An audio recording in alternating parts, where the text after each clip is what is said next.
qui attaque une deuxième. Non, avec un Cofidis, pardon. Meyer peut-être. Meyer qui attaque, qui accélère à nouveau. Quel esprit offensif dans cette course aujourd'hui. Meyer qui place une nouvelle banderille. Ceci bien sûr pour isoler le maillot jaune.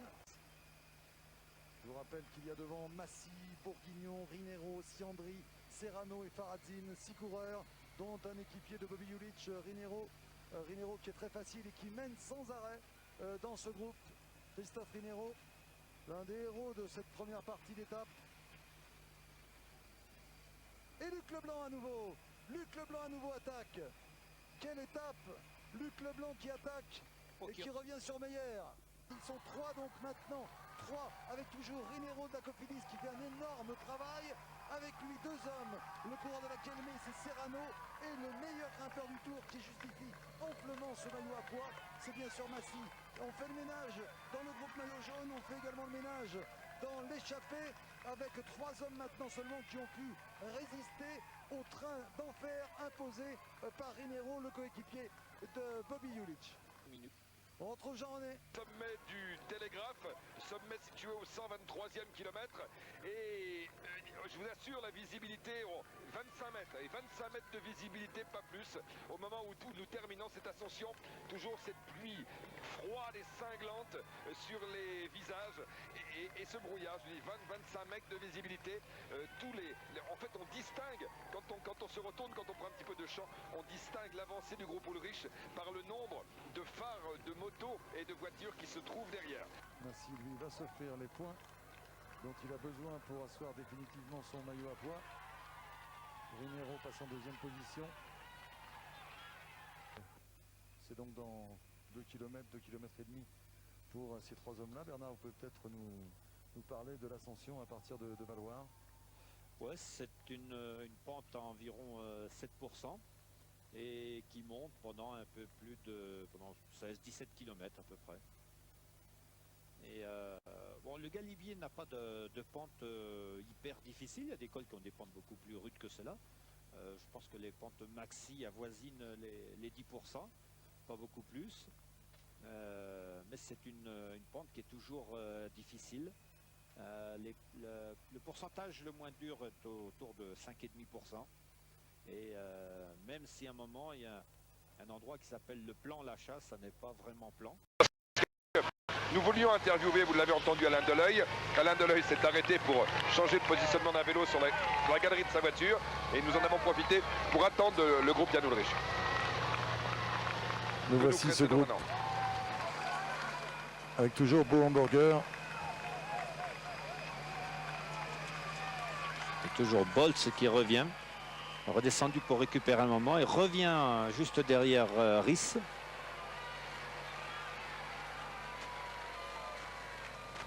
Vous voyez que les 3 hommes de tête s'étaient accordés un petit moment tranquille. Et bien c'est la même chose pour le peloton. On est en train de discuter chez les télécoms. Que fait-on? Est-ce qu'on durcit la course? Est-ce qu'on laisse partir Rinero? Les Cofidis ne rouleront pas puisqu'ils ont Rinero devant. Bobby Julich est là, juste à côté de nous.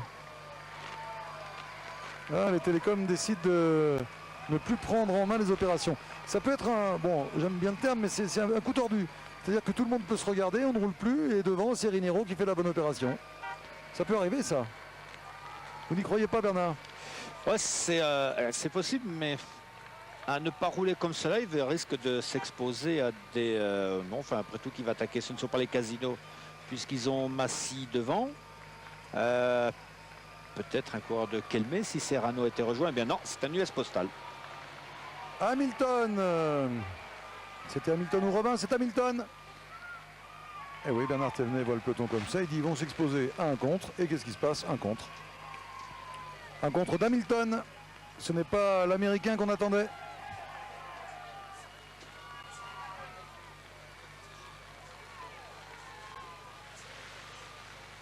Bon, Hamilton n'est pas dangereux au classement général.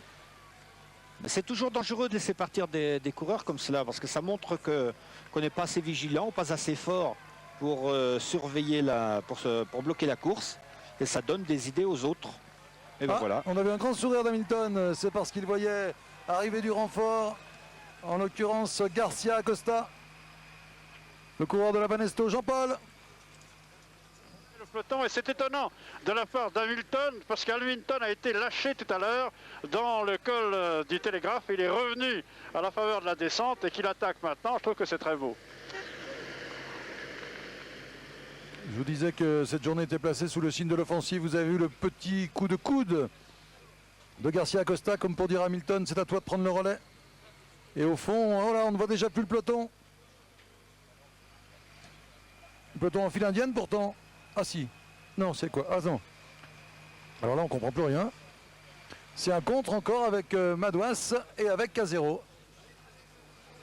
À partir du moment où on ouvre la porte, c'est-à-dire à partir du moment où on arrête de rouler, eh bien, tous les adversaires pensent que c'est parce que l'équipe qui tient le maillot jaune est fatiguée. Et elle dit, tiens, mais il y a une ouverture, on va en profiter tout de suite parce qu'elle ne va peut-être pas être fatiguée longtemps, elle va peut-être récupérer rapidement. Il faut en profiter immédiatement de cette situation. On dit souvent que, enfin, on vous dit souvent que les occasions franches, nettes d'attaque ne sont pas légion finalement dans une course. Hein. Et dès qu'il y en a une, eh bien les coureurs qui ont un peu d'expérience en profitent immédiatement. Casero a attaqué, Madouas lui semble avoir renoncé. Ouais, Madouas repris par le peloton. Ouais, Madouas avait là une bonne occasion, il en a profité immédiatement.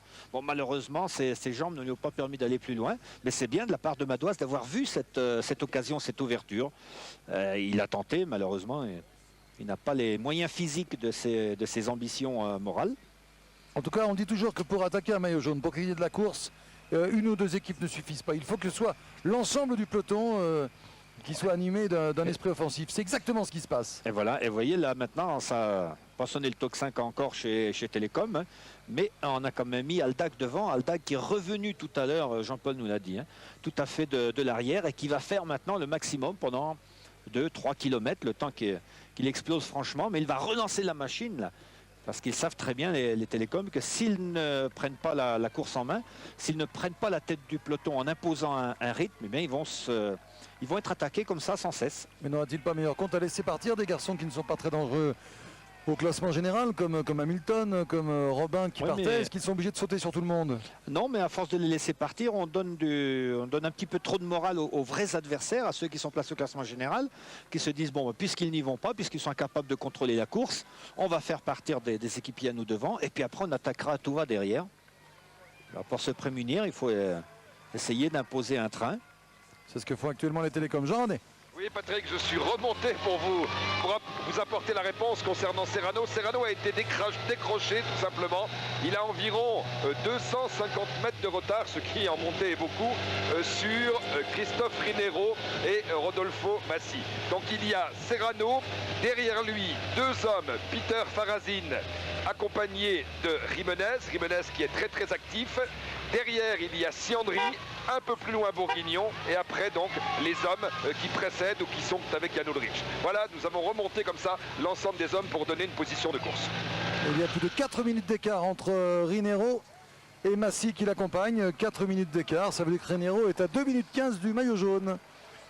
2 minutes 15 du maillot jaune pour Rinero avec Massi le meilleur grimpeur. Il y a un coup à jouer pour ces deux hommes. Alors que derrière, eh bien, Hamilton, on remet une petite couche là.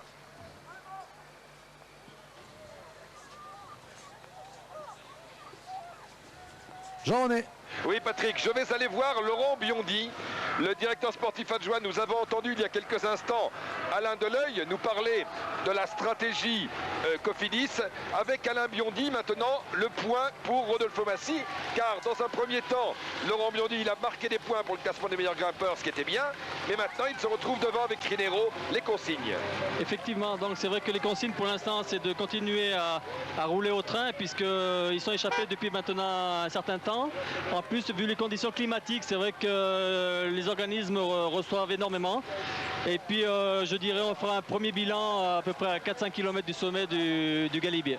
Pour l'instant, c'est collaborer avec Rinero, rouler avec Rinero. Bien, je dirais, c'est Rinero qui a plus intérêt, je dirais, à Rodolfo de rouler, hein, puisque lui est mieux placé au général.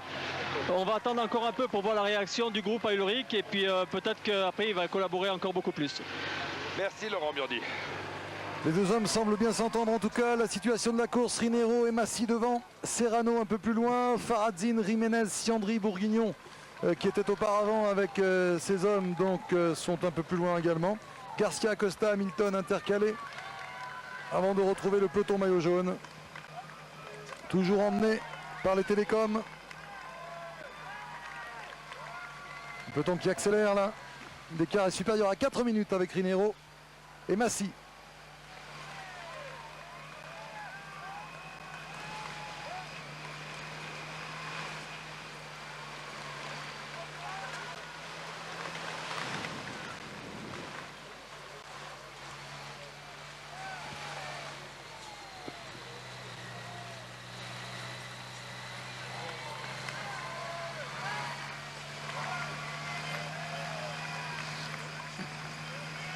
Là, c'est quand même étonnant que Roland Meyer n'ait pas encore enlevé son imperméable, qui va mal respirer là en montant ce galibier. Il y a des candidats pour venir en tête de ce peloton maillot jaune qui occupe toute la largeur de la route.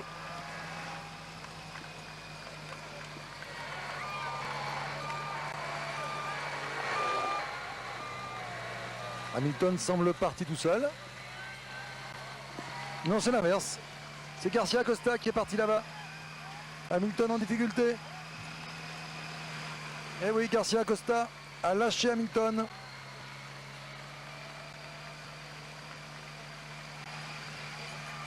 Garcia Acosta qui va revenir bientôt sur Bourguignon, sur Siandri, sur Faradzine, Serrano.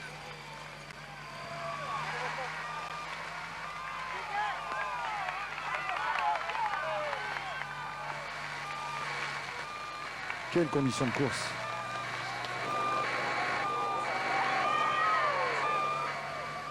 Alors, psychiquement, ça aurait été un des tours les plus éprouvants qu'il nous a été donné de suivre. Entre toutes les affaires qui ont émaillé ce Tour de France, plus les conditions atmosphériques passant du froid, de la grande chaleur, à nouveau à la pluie, au froid.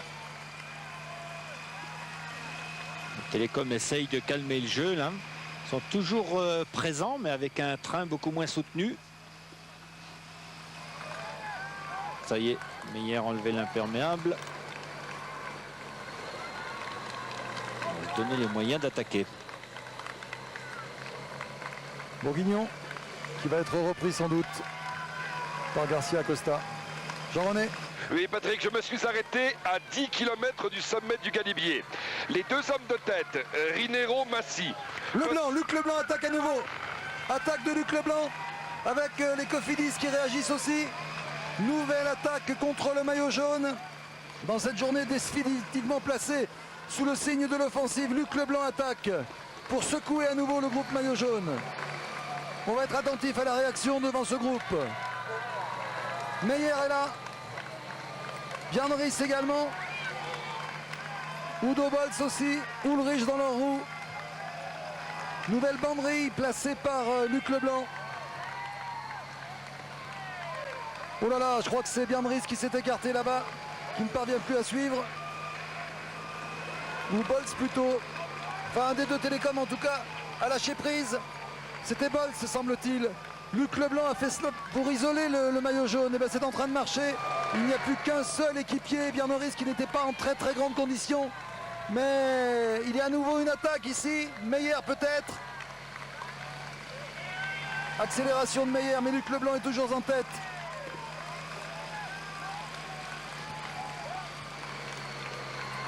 On surveille Luc Leblanc. Attention, double démarrage de Luc Leblanc.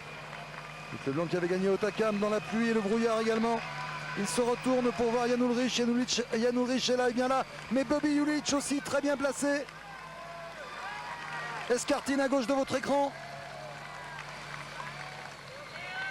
Attaque d'Escartine. Bogert est là aussi. Escartine, ils s'y mettent tous aujourd'hui. Ils ont tous décidé de passer à l'attaque. Nouvelle tentative de contre d'Escartine. Et c'est Bjarne Riis qui fait l'effort et qui ramène sans trop de difficulté Jan Ullrich. Attention au contre. Ah, si Pantani voulait attaquer, ce serait le bon moment.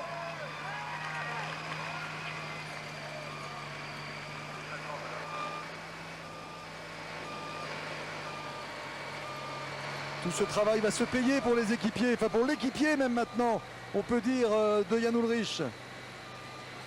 Encore Luc Leblanc. Quelle étape! Luc Leblanc attaque à nouveau. Et cette fois-ci, ça semble bien parti. Alors qu'Hamilton est repris. Luc Leblanc sur un plateau assez important, sur un développement assez important compte tenu de la déclivité de la route. Très beau Luc Leblanc là sur cette image, magnifique, il se retourne, il sent qu'il fait du mal au groupe maillot jaune. Luc Leblanc est parti dans une belle offensive. C'est la 5e fois qu'il attaque Luc Leblanc depuis le départ. Et cette fois-ci c'est peut-être la bonne. On va se retourner. Bjarne Riis aura-t-il les moyens de ramener son leader Ullrich? Ou alors Ullrich viendra-t-il lui-même? C'est peut-être ce qui va se passer. Ullrich va être obligé de se découvrir. Luc Leblanc rajoute.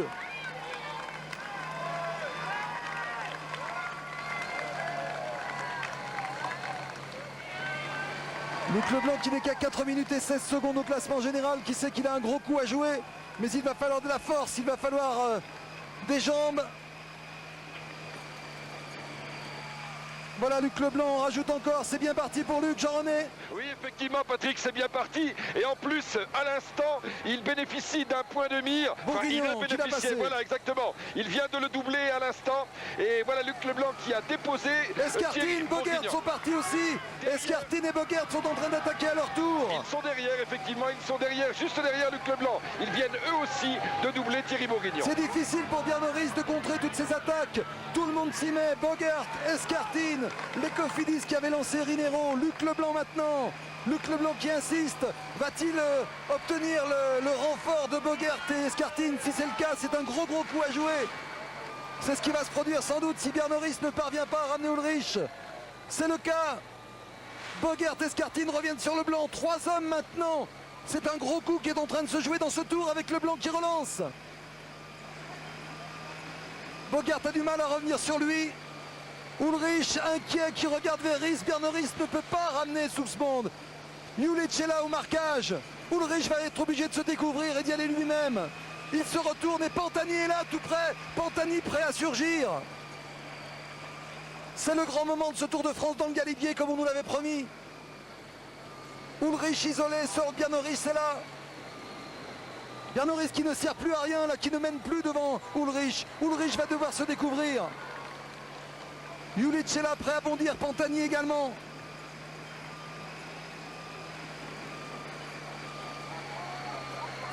Pour gagner ce tour, Ullrich devra être grand, devra être très grand, ça va jouer dans les kilomètres qui viennent maintenant.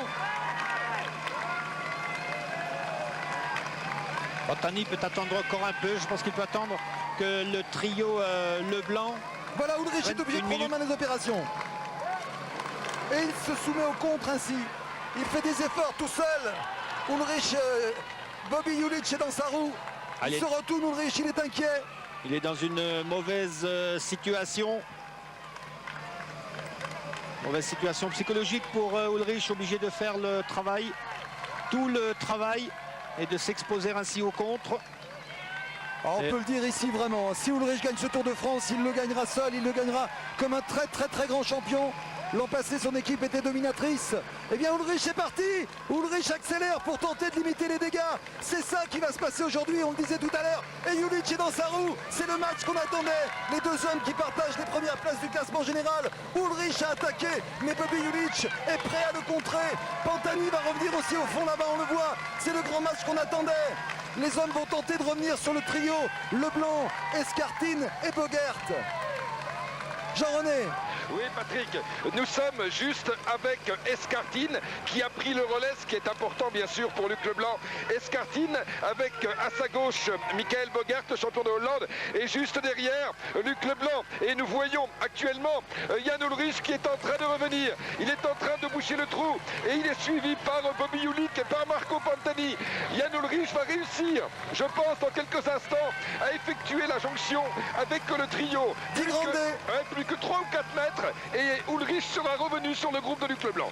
Di Grande, Pantani, Bobby Ullrich, Ullrich, Leblanc, Escartine, Bogert sont ensemble, mais Escartine accélère à nouveau. Ullrich est isolé. C'était exactement la stratégie mise en place par ses adversaires. Maintenant, c'est un match à la régulière, un match à la pédale entre Bobby Ullrich et son casque bleu, blanc et rouge et Ullrich Leblanc est là qui regarde ses adversaires pour mesurer l'étendue des dégâts. C'est lui qui a provoqué cette accélération. Escartine en tête devant Bogert, Ulrich inquiet qui se retourne, Julic à ses côtés, Pantani est là, attention, Leblanc est là également. Et puis Di Grande, le coureur de la Mapei, le grimpeur. Jean-Paul. Bjarne Riis a été lâché et Ulrich regardait à l'arrière, donc s'il ne le voyait pas revenir, Ulrich est définitivement lâché. Il est maintenant bien loin en compagnie d'autres coureurs, mais derrière encore, il y a Aldag, il y a tous ses équipiers et bien entendu Jalabert qui a été l'un des premiers lâchés dans cette ascension. Alors ce groupe se regarde un peu pour mesurer les dégâts. Bien sûr, pour l'intérêt de tous ces coureurs, c'est de continuer pour isoler à nouveau Ulrich et aussi pour s'offrir des places d'honneur au classement général, puisque Laurent Jalabert n'est pas là, puisque Bo Hamburger n'est pas là, Stéphane Hulot non plus, les mieux placés au classement général. Donc ça peut être une bonne opération pour Leblanc, pour Escartine, pour Bogert bien sûr. Et Julic, lui, eh bien, il tente bien sûr, il espère bien sûr qu'il se retrouvera dans un mano à mano avec cet homme qui nous fait une énorme impression aujourd'hui. Mais comme je le disais tout à l'heure, c'est l'heure de vérité pour Jan Ullrich. Il n'a plus d'équipier et maintenant il va être l'objet de nombreuses attaques, dont Pantani sans doute. Pantani qui est revenu avec tant de facilité dans la roue de Jan Ullrich que vous voyez là au ralenti, qui se retourne et qui ne voit plus Bjarne Riis. Donc ça va être le match qu'on attendait, le match entre Julic en maillot rouge ici et Ullrich en maillot jaune. Ces deux hommes sont à 1 minute 11 d'écart au général, alors qu'on revoit là le démarrage d'Ullrich, le moment où stratégiquement il a choisi de se découvrir. Et là Bernard Thévenet, je crois qu'on peut dire, alors qu'on revient en direct sur la tête avec Rinero, ça va compter la position de Rinero tout à l'heure pour Julic. Rinero avec Massy. Ce qu'on peut dire vraiment Bernard Thévenet, c'est que Jan Ullrich avait preuve de beaucoup de maîtrise. Il ne s'est pas affolé, alors qu'Escartine est en train d'attaquer à nouveau dans le groupe Ullrich. Escartine qui au classement général est à 5 minutes et 16 secondes. Tous ces coureurs sont dangereux pour Jan Ullrich. Jan Ullrich, je le disais Bernard, qui a fait preuve de beaucoup de maîtrise, qui a attendu le moment où il était obligé finalement de se découvrir. Il est resté calme et là il a montré qu'il était fort. Oui, il a surtout très bien fait d'attaquer, parce que le fait de rouler comme ça devant les autres lui aurait procuré un handicap très sévère. Et il a préféré le faire par attaque, même si ce n'est pas vraiment son style. Son style serait plutôt au contraire d'aller en roulant, mais il ne peut pas emmener ses adversaires. Et là, il a préféré attaquer assez sèchement pour obliger ses adversaires à faire exactement le même effort que lui. On a vu Meyer dans le groupe Ullrich, Meyer qui est en train de durcir la course derrière Escartine. C'est dire que ce groupe a récupéré quelques unités avec Leblanc là sur la gauche de votre écran. Oui, on a récupéré quelques unités, dont Bjarne Riis qui est parvenu à revenir. Il va sûrement y avoir d'autres attaques maintenant. Regardez les Cofidis, la démonstration de force des Cofidis, c'est incroyable. Ils sont 3 là et ils ont encore un homme à l'avant.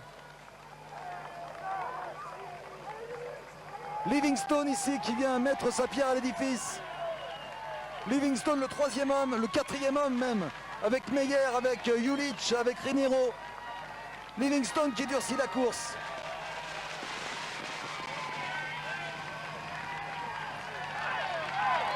Difficile pour Siandri,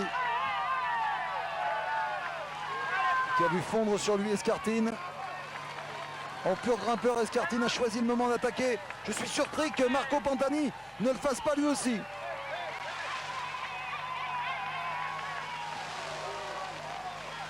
Jean-René. Oui Patrick, il y a en fait, les choses se sont passées de la manière suivante. Il y a eu un regroupement, 16 coureurs se sont regroupés autour de Jan Ullrich. Il y a eu dans un premier temps une attaque d'Escartine et ensuite une attaque de Baranovski. Baranovski de l'US Postal qui était revenu lui aussi et qui a accéléré tout de suite. Et donc Baranovski vient d'être repris à l'instant. Par contre, Escartine a continué son effort et du regroupement, 3 hommes viennent de décrocher, dont Roland Meyer, ce qui est important. Roland Meyer, Bjarne Riis viennent de nouveau d'être décrochés du groupe de Jan Ullrich, Bobby Julic.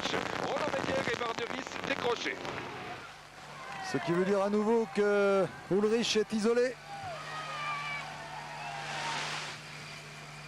On aimerait bien voir un petit peu plus longtemps cette image avec Leblanc en 2e position. Ah, c'est dommage que cette image ne vienne pas jusqu'à nous. Voilà, on la retrouve. Ullrich en 3e position. Et derrière Bobby Julic, derrière le maillot jaune. C'est Livingstone qui accélère. Meyer n'est plus là, c'est vrai. Accélération à nouveau. Difficile pour Chiandri de voir passer le TGV. Ah, mais Livingstone accélère parce qu'il sait que Rhys est un petit peu lâché. Et là, il va absolument isoler Ulrich. Et la seule moyen d'empêcher Rhys de revenir, c'est de le mettre très loin maintenant, de rouler très fort maintenant, pour l'éloigner le plus possible. Regardez, Ulrich se retourne pour savoir où se trouve Rhys. Et on ne voit pas Bjarne Rhys là. Non, on ne le voit plus là. Et Leblanc encore bien en bonne position pour placer une nouvelle banderille, s'il en a la force, dans cette portion très pentue. Là aussi, on peut saluer les spectateurs courageux qui sont montés jusque-là, oui, parce qu'il doit faire très très frais là-haut, en haut du galibier. Et Marco Pantani n'a toujours pas placé d'attaque. Jean-Paul. Bjarne Rhys est à 20 secondes du maillot jaune Ulrich. À 20 secondes. C'est pour ça que Livingstone durcit la course. 20 secondes, ça fait beaucoup, hein, parce qu'il n'a pas été lâché depuis bien longtemps. Si Livingstone durcit encore un petit peu la course, si, il rendra le retour de Rhys impossible. Et Ulrich est Bogart. allé. Nouvelle attaque de Bogart, 5e du classement général. À 3 minutes 29 seulement, Bogart, attention. C'est un danger aussi pour Ulrich. Le Dossard 51 qui porte chance dans le tour. Jean-Cyril Robin derrière lui. Ou Baranowski.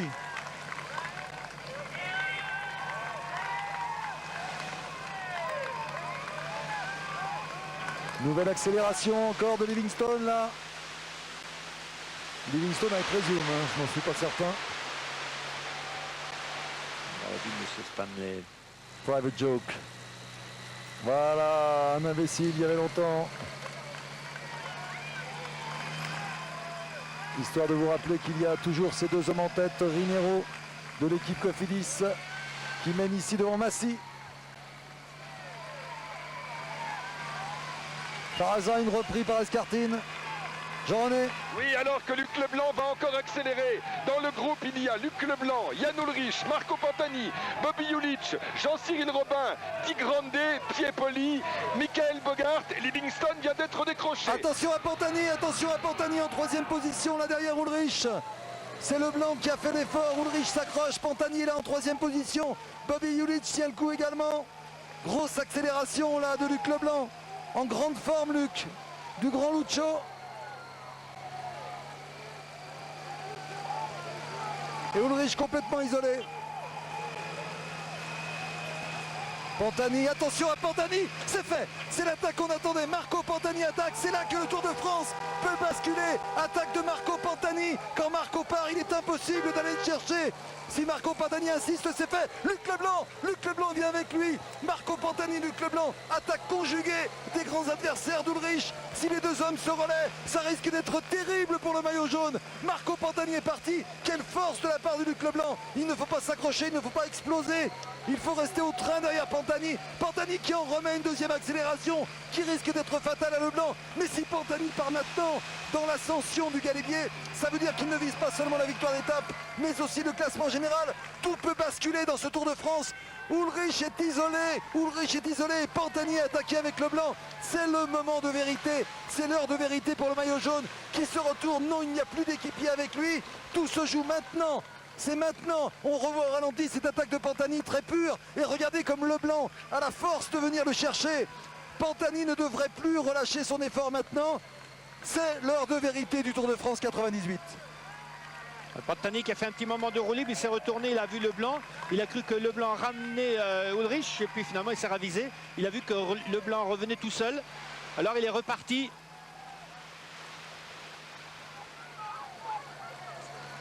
On se retrouve avec Escartine là. Serrano, pardon. Ah, ils sont revenus sur les deux hommes de tête, sur Rinero et Massy. En regroupement en avant, mais ces hommes devraient voir fondre sur eux. Pantani, voilà, c'est Pantani. C'est lui maintenant. L'intérêt de cette étape, la caméra va peut-être se retourner pour mesurer l'étendue des dégâts.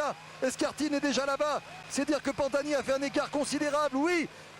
Considérable écart pour Pantani qui n'est qu'à 3 minutes 0,1 seconde. Pantani au classement général. Et nous sommes là dans l'ascension du Galibier. Au sommet du Galibier, il restera plus de 42 km et l'ascension des deux Alpes. Tout peut arriver aujourd'hui. Escartine repris par Pantani qui va profiter de l'abri quelques instants et ensuite placer une nouvelle accélération.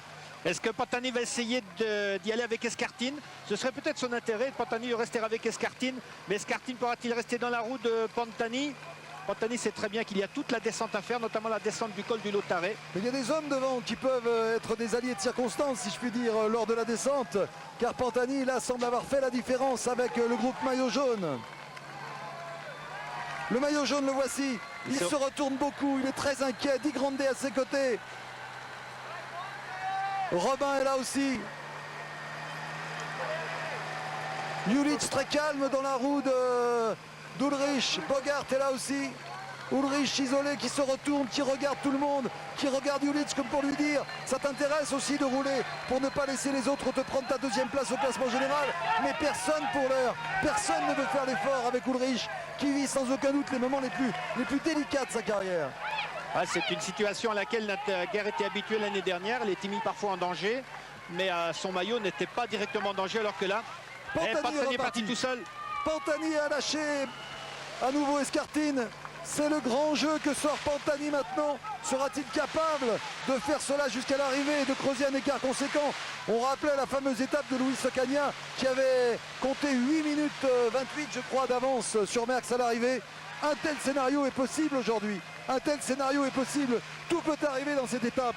Toutes les conditions sont réunies. Alors Ulrich, que va-t-il faire? Pour l'instant, il temporise. Il se dit personne dans le groupe ne va rouler avec moi. Mais peut-être sera-t-il obligé de partir seul. Tenter de sauver ce qui peut encore l'être. Et là, il faudra surveiller Julic. Si Julic est capable de rester dans la roue d'Ulrich, c'est tout l'intérêt de cette étape dantesque, de cette étape énorme.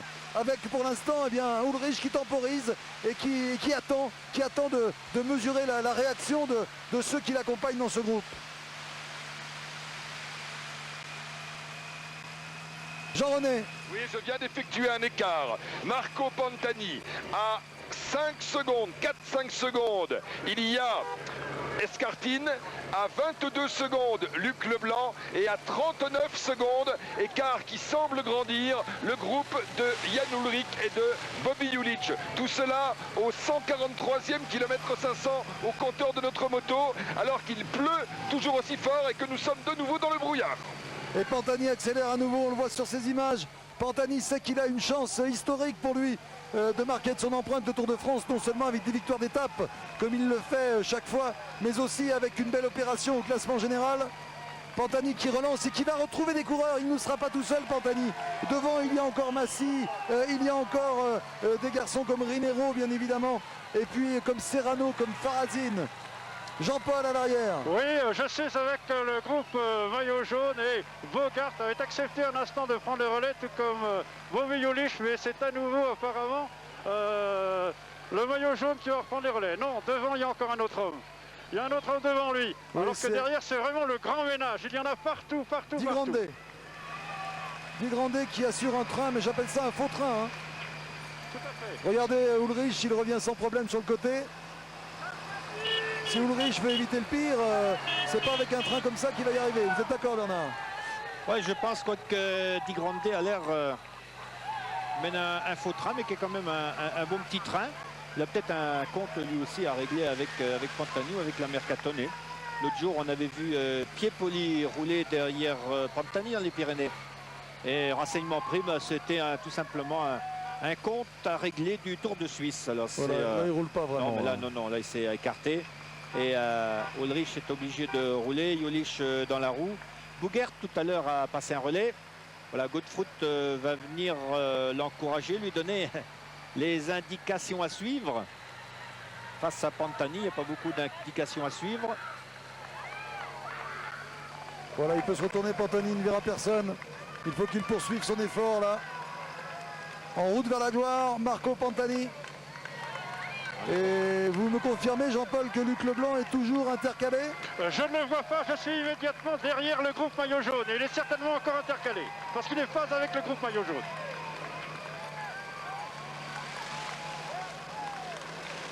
Marco Pantani, dont on lisait ce matin une très belle interview sous la plume de Philippe Brunel dans l'équipe. Marco Pantani qui donnait de la hauteur au débat et qui a une belle vue du sport cycliste. Jean-René.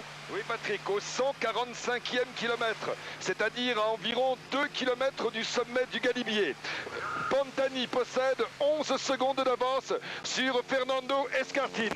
Notre chronomètre continue de tourner et nous allons dans un instant voir arriver Luc Leblanc. Voilà Luc Leblanc qui est toujours devant, qui est seul pour l'instant. Leblanc qui est très exactement à 39 secondes. Donc Pantani, Escartin à 11 secondes, Leblanc à 39 secondes. Nous allons bien sûr continuer ce pointage car il est extrêmement important.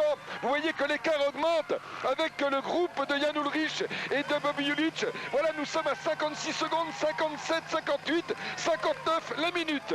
Plus d'une minute, c'est sûr. Nous avons dépassé le cap de la minute. Nous sommes à environ 2 km du sommet du col du Galibier. Je me retourne, voici le groupe de Jan Ullrich. Attention pour le groupe de Jan Ullrich. Top, 1 minute 13 secondes. 1 minute 13 par rapport à Pantani, Patrick. Ah, c'est important, 1 minute 13 alors que l'écart est de 3 minutes 0,1 seconde. Alors que vous avez qu'Ullrich n'est même plus en tête de ce groupe là.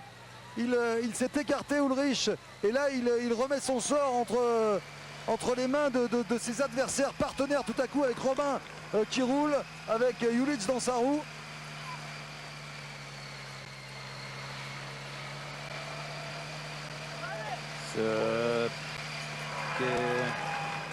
Qui ont donc à défendre les US Postal. Il n'y a pas grand chose à défendre. Hein. Pantani non, il n'y a pas grand chose à défendre.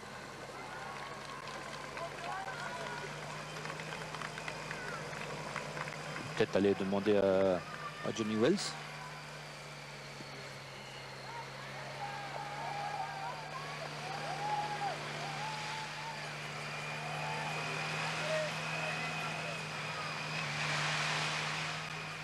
Changement de physionomie là dans ce groupe. Avec des coureurs qui ont accepté de faire un peu le travail comme Robin. Enfin, face à un Pantani lancé comme vous le voyez là, ça ne suffira sans doute pas. Il faudra vraiment que Pantani parvienne à limiter la casse, si je puis dire, dans la descente. Et surtout revenir sur les zones de tête pour la descente. S'il peut faire la descente avec... C'est un excellent descendeur, Pantani, mais il est encore un petit peu loin là. Dès qu'il reprenne 3 minutes dans les 2 derniers kilomètres. Jean-René ? Une information importante, Patrick.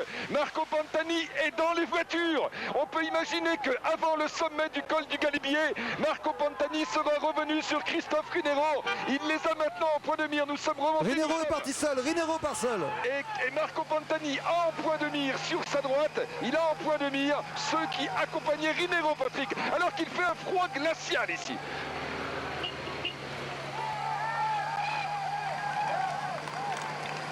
Voilà Rinero qui est parti seul, le héros du jour, on le disait tout à l'heure.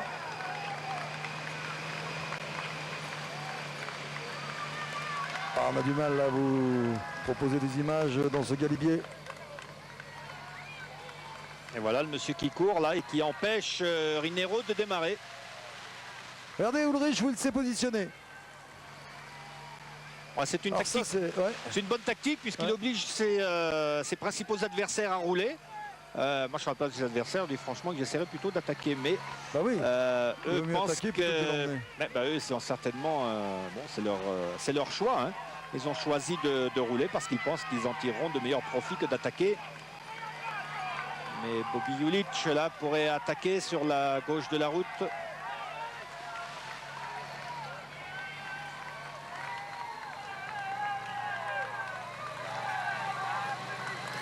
En tout cas, les United Postal ont des raisons de rouler là. Jean-René.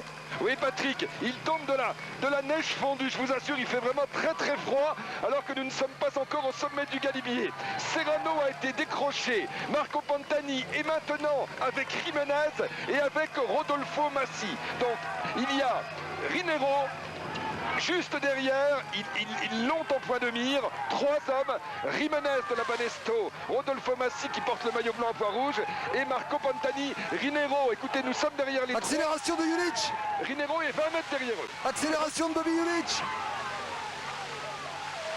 Ça va obliger encore Ulrich à faire des efforts.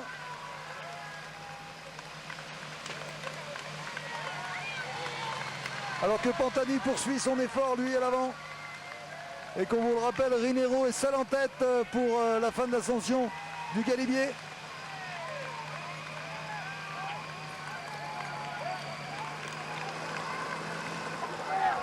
Le voici Rinero. Jean-René. Si la caméra peut se retourner, elle verra arriver Marco Pantani qui fait un très gros effort avec dans sa roue Jiménez et en 3e position. Là, regardez, la caméra s'est retournée, vous devez le voir, Patrick.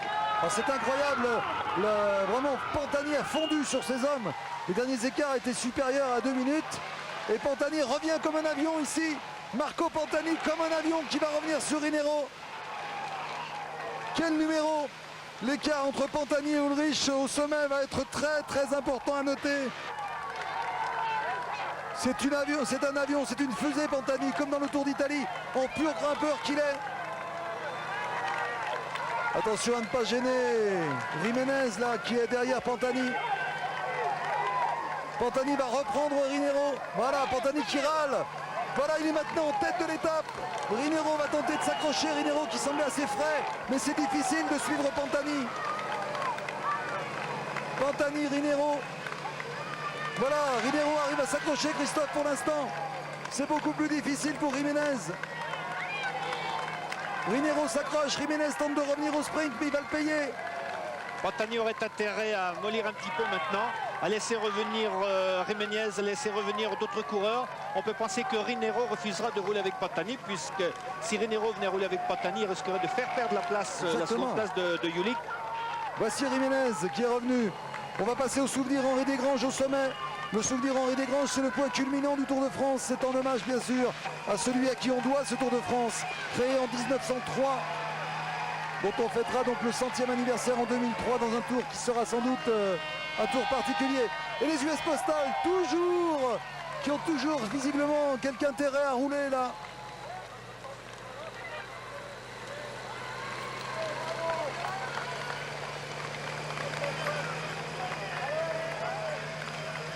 Jean-René. Oui, au kilomètre, Marco Pantani est parti seul. Jiménez fait l'effort, essaie de faire l'effort pour revenir. 1 kilomètre du sommet du col du Galibier. Marco Pantani, vous allez la voir à l'image maintenant, il est seul en tête. Marco Pantani, Jiménez, c'est vrai que Bernard Thévenin avait raison tout à l'heure. Si Jiménez peut être avec lui dans la descente, ça peut l'aider, car rappelons-le, il reste 42 km 500 jusqu'à l'arrivée, mais c'est vrai, la montée quand même des deux Alpes. Alors que c'est Jülich qui roule maintenant, comme pour sauver sa 2e place par rapport à Pantani. C'est peut-être qui va sauver Ulrich. C'est possible. Je ne sais pas, il me semble que Kiffen avait dit tout à l'heure qu'ils allaient attaquer, qu'ils allaient mettre Ulrich en danger pour pouvoir l'attaquer plus après. Mais là, pour l'instant, Jülich n'attaque pas franchement. Il veut essayer de fatiguer Ulrich. Mais maintenant, il faut attaquer. Ce n'est plus le moment de tergiverser. Ce n'est plus le moment d'essayer d'isoler ou de fatiguer Ulrich. Il faut absolument l'attaquer, comme l'a fait Pantani, justement. Malgré le froid, malgré la pluie, il y a du monde en haut de ce Galibier. 2 minutes 04. 2,04 dans l'ascension du Galibier, ça fera plus encore au sommet. Je vous rappelle qu'il y a 3 minutes et 1 seconde seulement d'écart, plus que 57 secondes d'écart entre Pantani et Ulrich au classement général. Tout peut basculer. L'image aussi d'ailleurs.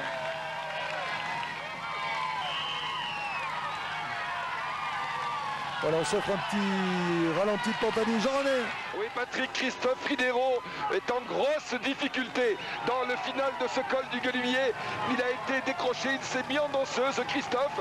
Il voit, car il y a une perspective assez lointaine, il voit au loin Pantani et Jiménez est intercalé. Christophe Rinero qui est en danseuse. Jiménez donc intercalé assis et Marco Pantani qui continue à faire ce forcing. Oui, Patrick. Pouvez-vous nous donner des nouvelles de Luc Leblanc qui était parti devant Ulrich? On n'a pas de nouvelles de Luc. Ah ben oui, tout à l'heure, vous savez, je vous ai donné ce pointage.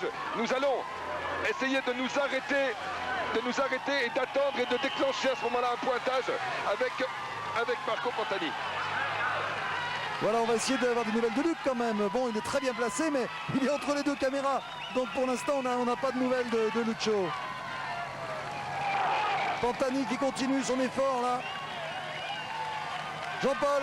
Oui, bien à l'arrière, le groupe Ulrich vient de perdre une unité, vient de perdre Farazine. Alors que Luc Leblanc se trouve toujours devant, on va vous le confirmer. Oui, mais on aimerait savoir où il se trouve donc par rapport au groupe Ulrich, savoir si Luc ne tapait pas sur les coureurs, on a dit et répété.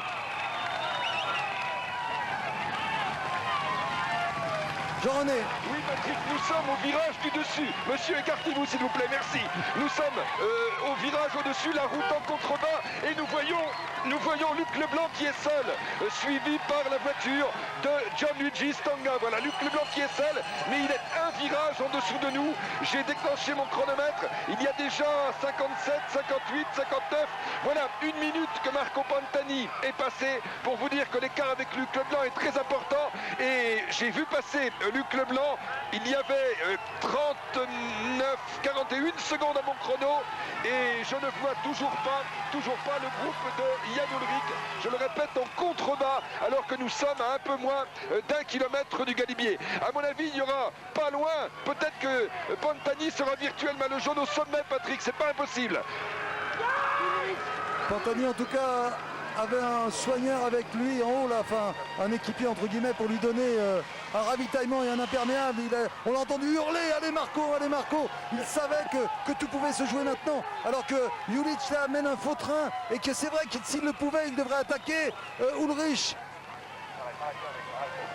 Pantani est arrêté pour mettre son imperméable car il ne pouvait pas le mettre en roulant. Voilà, il a préféré s'arrêter pour ne pas prendre froid dans la descente. Voilà, il s'est fait repasser mais c'est pas mal joué parce que Jiménez sera là peut-être. Voilà, un allié de circonstance. Marco Pantani, un véritable coup de poker là. Il a choisi de s'arrêter pour mettre son imperméable. Mais ça, oui, effectivement, ça n'est pas tout perdu. Hein. Et il l'a comme ça, de cette façon.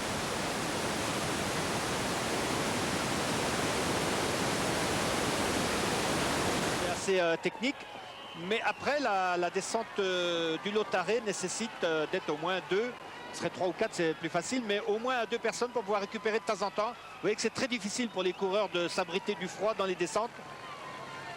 Et là, Pantani est en train de boucler l'impair. Et c'est Ullrich qui fait l'effort là pour tenter de limiter les dégâts. Jan Ullrich tout seul pour faire l'effort, on l'a vu. 1 minute 30 déjà que Pantani est passé au sommet. Avons-nous les nouvelles de Luc Leblanc? Jean-Paul. Bogart vient de réussir à revenir. Il a crevé il y a quelques instants et il est revenu. Et alors que les coureurs qui se trouvent dans le groupe Ulrich sont en train de mettre même leur imperméable. J'aimerais s'il vous plaît des nouvelles de Luc Leblanc. Vous comprendrez que nous n'avons que 2 caméras disponibles et encore dans quelles conditions. Mais qu'on puisse donner des nouvelles de Luc. Luc est en train de franchir le sommet à 2 minutes 02. Luc franchit le sommet. Ullrich ça qui relance. Alors bien sûr il veut sauver sa 2e place, mais là il fatigue aussi Ullrich, mais il le ramène. Ullrich qui va peut-être mathématiquement, virtuellement perdre son maillot pour l'instant, puisque vous le savez, Jalabert et Pantani étaient dans le même temps, donc Pantani était à 3 minutes 01. 2 minutes 30 déjà, dans 31 secondes virtuellement, Ullrich aurait perdu son maillot jaune. Jean-René. Oui Patrick, je vous confirme que Luc Leblanc était devant, je vous l'avais dit, il est déjà dans la descente et j'avais moi à 500 mètres du sommet, j'avais 2 minutes 47 entre Pantani et Ullrich, 2,47. On a perdu l'image là au sommet du Galibier, ils doivent passer en ce moment à 2,50 environ. Jean-Paul. Oui, il vient à l'instant de passer le sommet, Ulrich. 2,50. Voilà. Il reste 11 secondes d'avance au classement général virtuel pour Ullrich, alors qu'ils sont 3 là. Il y a Pantani visiblement, il y a Rinero et sans doute Jiménez. Ils sont 3 maintenant à unir leurs efforts dans la descente, même si Rinero ne va sans doute pas favoriser les dessins de Marco Pantani, puisque Marco Pantani est un adversaire du leader de Rinero, en l'occurrence Bobby Ullrich. Avec apparemment Bobby Ullrich roule derrière Pantani. Une chute derrière là, une chute sans doute. Une chute. Bobby Julich est tombé dans la descente. Julich est tombé, Bobby Et il Julich, va deuxième du général. Il va repartir, il n'est pas blessé auparavant. On est en train de lui tenir le vélo, il remet son imperméable et il va repartir. Oh C'est là bon. là, quelle Il étape. repart. Il a remis son imperméable rouge, le voici, Bobby Julich, deuxième du classement général à 2 minutes 11, qui repart dans la descente pour retrouver le groupe Ulrich. Regardez-le qui va tout droit là, derrière le maillot jaune. C'est en mettant l'impair, il n'a pas pu virer. Pour ça, Pantani a eu raison tout à l'heure. Il a l'impair qui s'est pris dans les rayons, certainement, dans le frein. Il a préféré faire un tout droit, s'arrêter en douceur, plutôt que de risquer la chute. Ah, c'est une des plus grandes étapes qui nous a été donnée de vivre ces dernières années. Grande étape, il y a tous les ingrédients, c'est vrai, tout ce côté qui rend la dramatique plus forte encore, notamment avec les conditions atmosphériques. Mais surtout l'état d'esprit offensif des coureurs. Ce sont eux qui font la course. On le dit souvent, Bernard Hinault se plaît à répéter qu'on peut donner ce qu'on veut à des coureurs, c'est eux qui décident s'ils la font ou pas la course. Eh bien ils la font avec Luc Leblanc. Luc Leblanc qui met son imperméable à son tour. Voilà, on a réussi à remettre une moto sur Luc qui est là intercalé derrière le troisième de tête, avec 1 minute d'avance environ sur le groupe Ulrich. Qui a perdu beaucoup de temps puisque sa voiture a dû le dépasser.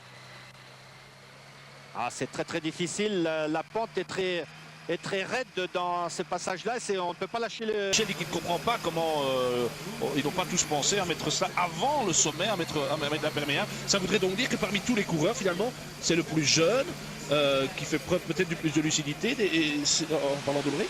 Ah non, mais et puis quelque chose aussi qui me surprend, c'est que vous savez, dans une descente, ce qui est important, c'est de se protéger la poitrine.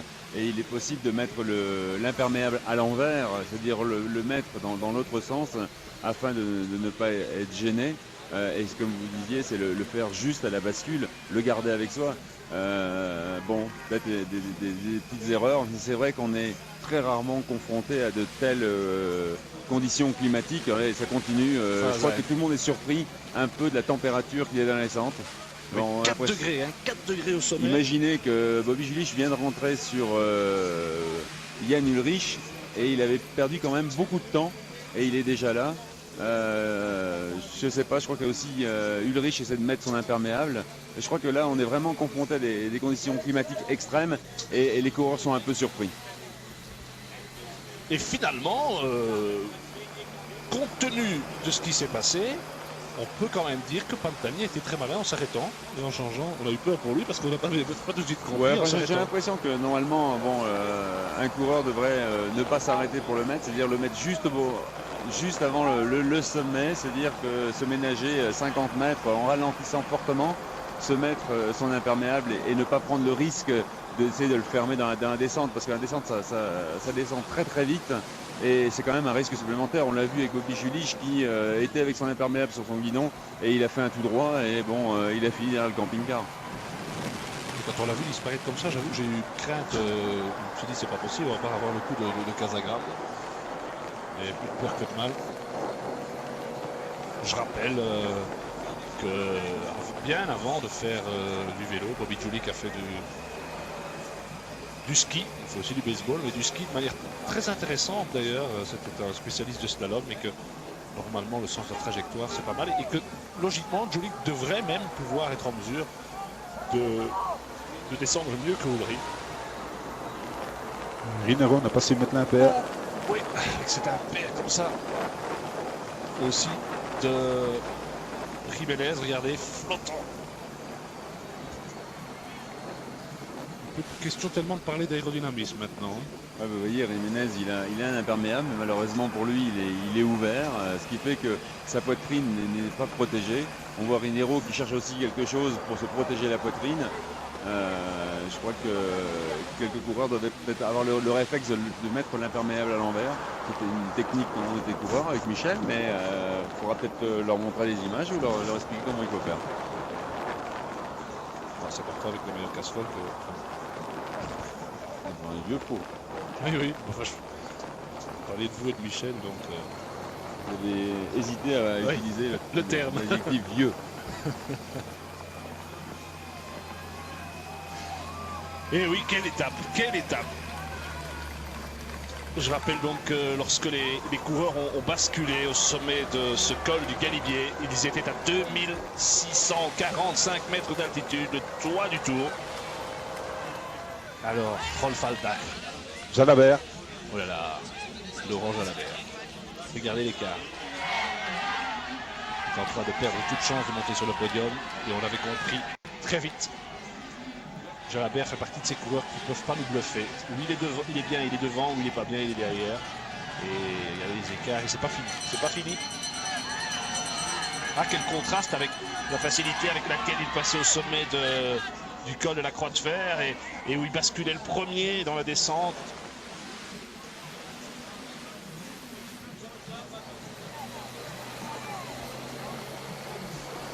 Il y a aussi les conditions climatiques de la journée par rapport aux grosses chaleurs que les coureurs ont connues. Et si un organisme est un peu faible aujourd'hui, c'est l'explosion. On le voit avec Jalabert et je pense qu'il y aura aussi derrière des coureurs qui vont être très loin parce que c'est parti relativement vite et des conditions extrêmes. Des raisons de s'inquiéter pour les délais aujourd'hui? Oui, moi j'y pense depuis au moins 2 heures déjà. Oui, on n'a pas aussi vite. On voit que vous n'êtes plus coureur, Alain. On voit que vous n'êtes plus coureur. Sinon, vous auriez certainement pensé ça depuis hier soir. Non, mais c'est-à-dire que vous savez... Michel était un grand spécialiste et il faisait ses calculs la veille soir. Moi aussi, j'avais dans ma poche un tableau avec les délais et les temps du vainqueur. Et dans la course, j'essayais de savoir qui avait gagné et au moment pour déclencher le chrono et puis faire rapidement un calcul sommaire. Là, les coureurs sont... Ouh là là, regardez Ulrich, la façon dont il est revenu sur le blanc.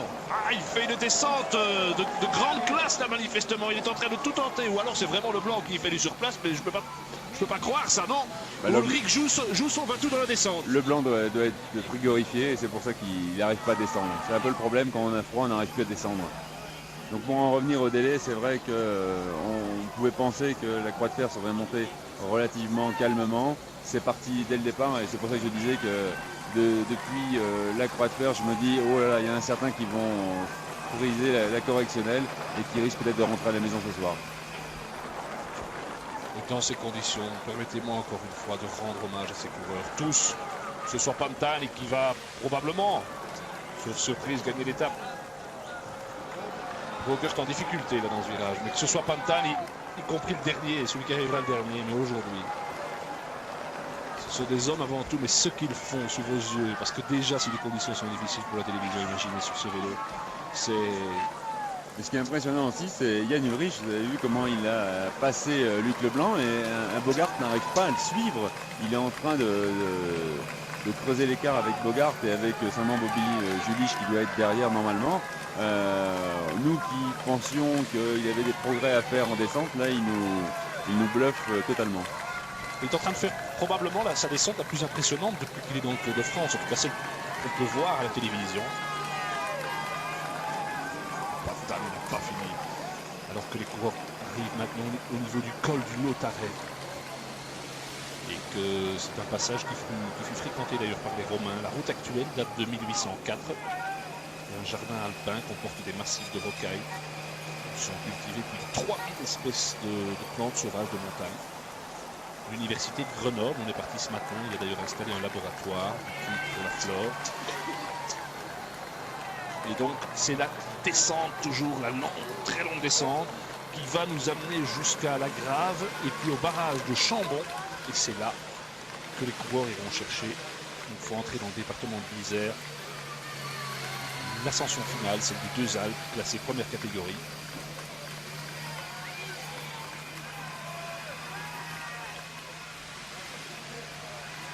Rappelons que devant donc, le groupe maillot jaune, il y a toujours Pantani, Jiménez, Rinero et Massi. Puisque Leblanc a été rattrapé et j'ai presque envie de dire laissé sur place par le maillot jaune. Le maillot jaune toujours accompagné apparemment de Julich, de Piepoli, de Bogert et Robin qui fait aussi une bonne descente en ce moment. Oui, dans quelle mesure Jiménez est-il d'une grande utilité? Je ne suis pas certain pour Pantani pour le moment. Et Ulrich.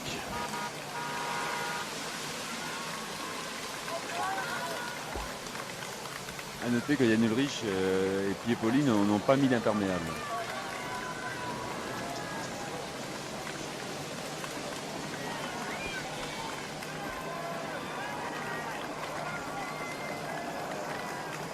Piepoli, Bogert, Julik. Quatuor. Et Bogert qui fait un signe à Ullrich et qui roule. Vous avez vu, ça c'est sans ambiguïté ça. Bogert veut défendre sa place de 5e. Et là où on pouvait croire que tout le monde allait couvrir contre Ullrich, c'est pas nécessairement vrai. Rinero dans la descente. Lui qui se trouve actuellement 3 en devant. Hein. Est-ce qu'il a dépassé Pantani? Je crois. Hein. J'ai l'impression que Rinero est celui qui fait la descente le plus rapide. Parfois un peu confus comme cela, mais on peut le comprendre vu les conditions.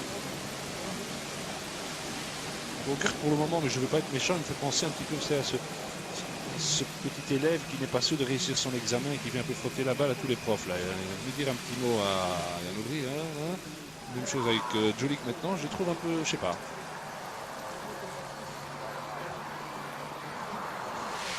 Robin Ferrand ou Baranowski. Plus que jamais, on sent dans ce Tour de France qu'on bascule, pas seulement dans l'école, mais au niveau des générations des coureurs cyclistes. Quand on voit Pantani arrive à maturité, c'est vrai. On voit ici l'éclosion de Rinero. Jiménez qui enfin peut jouer sa carte alors que Olano n'est pas là. Bon, Massy, c'est simplement pour nous contredire. Mais l'arrivée, quand on voit que c'est Bogert, que c'est Piepoli, que c'est Julik qui sont derrière Ullrich, on a tous les coureurs de moins de 28 ans. Massy revient maintenant. Escartine est là aussi. Donc on a Pantani, Jiménez, Escartine, Massy.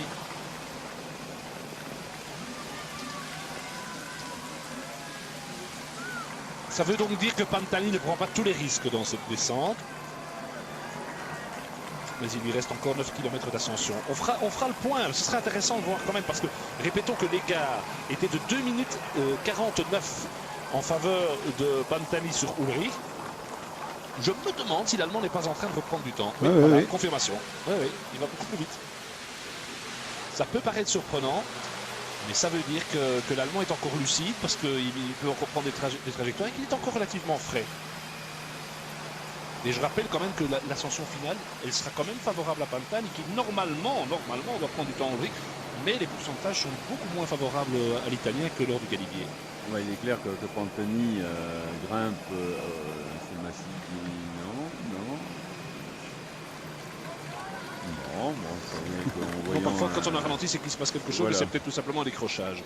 Et donc c'est vrai que Pantani doit mieux grimper que Ullrich dans cette ascension vers les deux Alpes, mais n'oublions pas que Ullrich sera mieux sur une pente moins abrupte et qu'il va aussi monter ça au train, au rythme, et de voir maintenant aussi ce que va faire un Bogart, ce que va faire un Bobby Julich dans cette dernière ascension, parce que là c'est chacun pour soi, et puis que le meilleur monte le plus vite. Mais on en a de nouveau la preuve, hein, quand on voit comment quelques kilomètres, Pantani a pu faire une différence comme ça, 3 minutes pratiquement par rapport au maillot. Quand les pentes sont très abruptes, c'est impressionnant. Ce sont des pentes comme ça qui ont permis à Pantani de gagner le Tour d'Italie. Voilà. Bien dur là pour lui. Ouais, le froid. Ça c'est peut-être aussi quelque chose de très important parce qu'il y a des coureurs là qui se refroidissent. Il y en a qui se refroidissent moins parce qu'ils ont eu le temps ou ils ont pris le temps de mettre l'imperméable, et peut-être que ça va jouer aussi dans la dernière ascension. Donc le point de la situation, à mi-descente, Rinero devant, puis Pantani, Jiménez, Escartine et Massy. Oh, pas bien loin, quelques centaines de mètres derrière le Pyrénéen. Et puis à 2 minutes 2, les 5 coureurs que vous avez là sous les yeux, à savoir Bogert, devant lui Robin, Julik, Piepoli et le maillot jaune, qui fait une excellente descente. Excellente. On l'avait dit au sommet, Pantani n'était plus loin du maillot jaune virtuel et il fallait impérativement que tout seul et sans risque, il prenne ses responsabilités. Et manifestement, le jeune Allemand le fait, pour l'instant, avec pas mal de brio.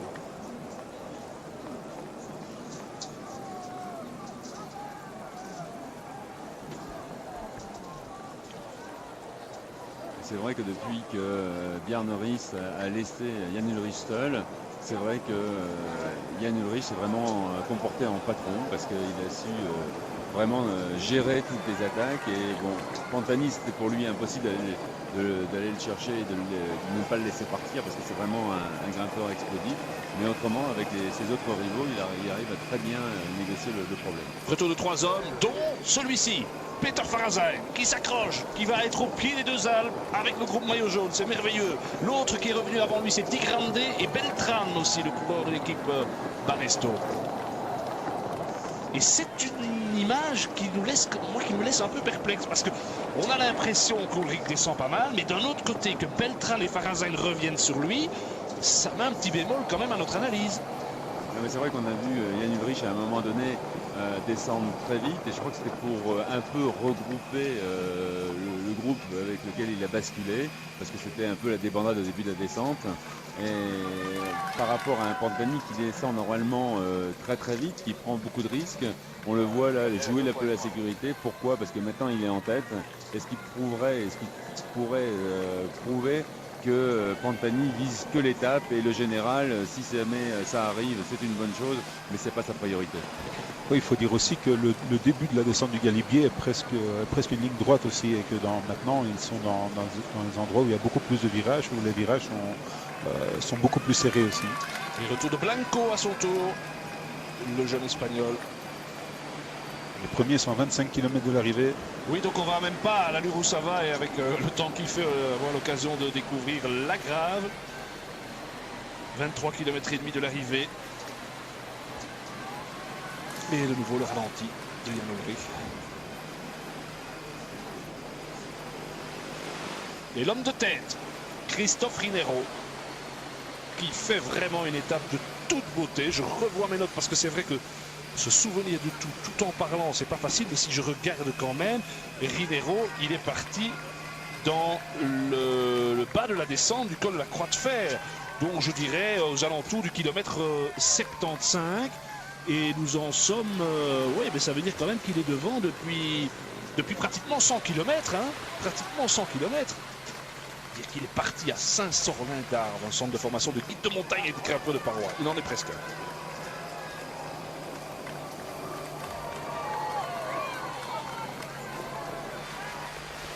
Toujours Jan Ullrich qui fait la descente.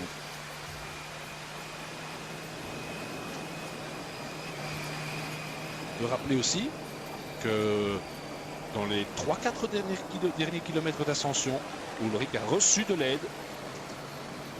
On a vu Bogert un petit peu, on a vu Julich beaucoup, on a vu Di Grande aussi.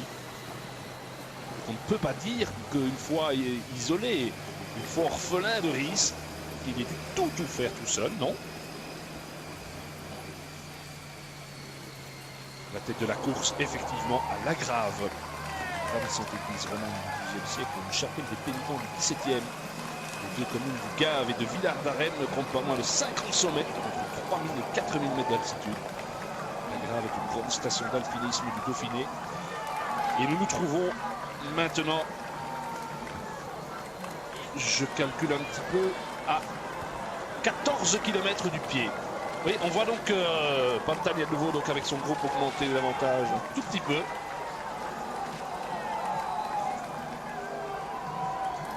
Il dépend aussi de ce qu'on appelle tête de la course.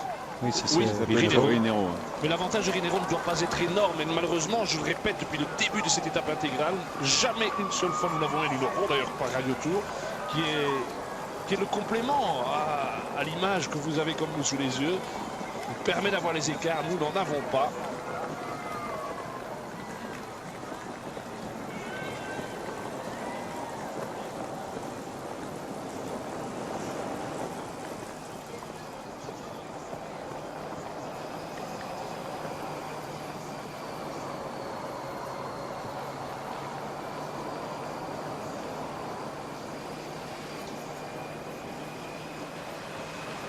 Le fait qu'il y ait deux Kelmé, c'est pas inintéressant non plus. Serrano, Escartine.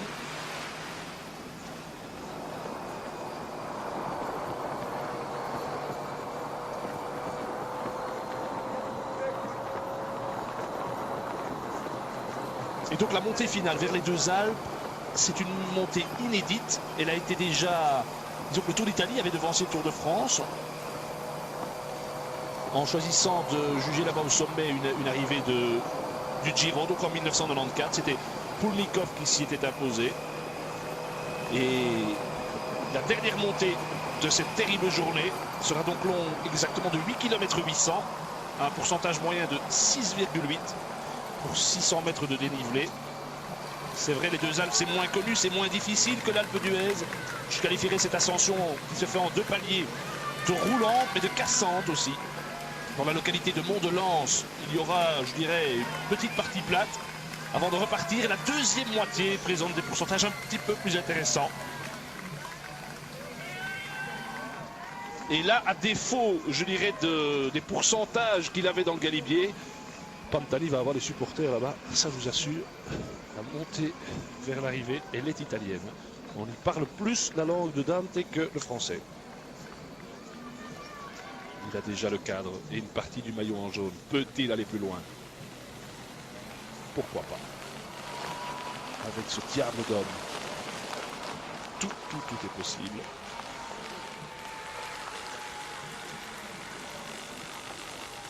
Et Serrano qui confirme donc dans ce Tour de France les qualités entrevues dans le Tour d'Espagne et dans le Tour d'Italie. En fait, c'est facile avec Serrano. Depuis qu'il fait des grands tours, sa plus mauvaise place est 11e.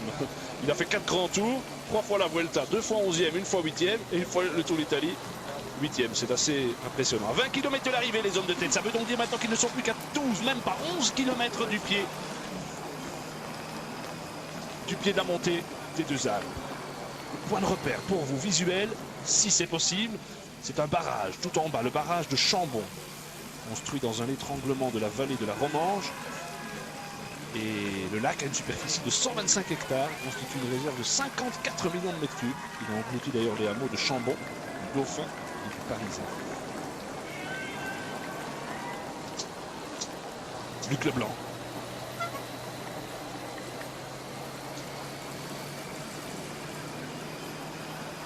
Et dans quelle mesure aussi tout ce qui s'est passé aujourd'hui, dans les jours à venir aussi, ça va faire très très mal. Hein, parce que le froid comme ça sur les muscles, ça paye. On ne le sent pas maintenant. On est en plein effort du côté des coureurs. Mais après, il y a une chose quand même qui est positive. Et ça n'arrive pas toujours dans les courses en altitude, c'est que les coureurs sont logés ici, tous au sommet des deux Alpes. Donc ils ne doivent pas redescendre dans la vallée. Et imaginez qu'ils doivent loger à Albertville. Vous imaginez ce que ça donnerait? Ils pourront en principe être assez rapidement au chaud. Mais vraiment aujourd'hui, jusqu'au dernier coureur qui franchira la ligne, quel coup de chapeau. C'est encore une des grandes étapes du Tour de France qu'on aura vécu aujourd'hui. Et le meilleur est encore à venir. L'explication finale. Combien de temps, c'est pas la chanson, mais combien de temps Pantani peut-il reprendre aujourd'hui? Parce que s'il se rapproche à quelques secondes, fortiori s'il détrône Ulrich, ce n'est pas impossible, c'est pas impossible. Et bien à ce moment-là, tout sera possible. Ça va encore lui donner des jambes supplémentaires pour demain, pour après-demain, où il y a encore un profil peut-être un peu moins favorable qu'aujourd'hui. Et Ulrich, tout seul, sans équipier, mais il n'est pas le seul.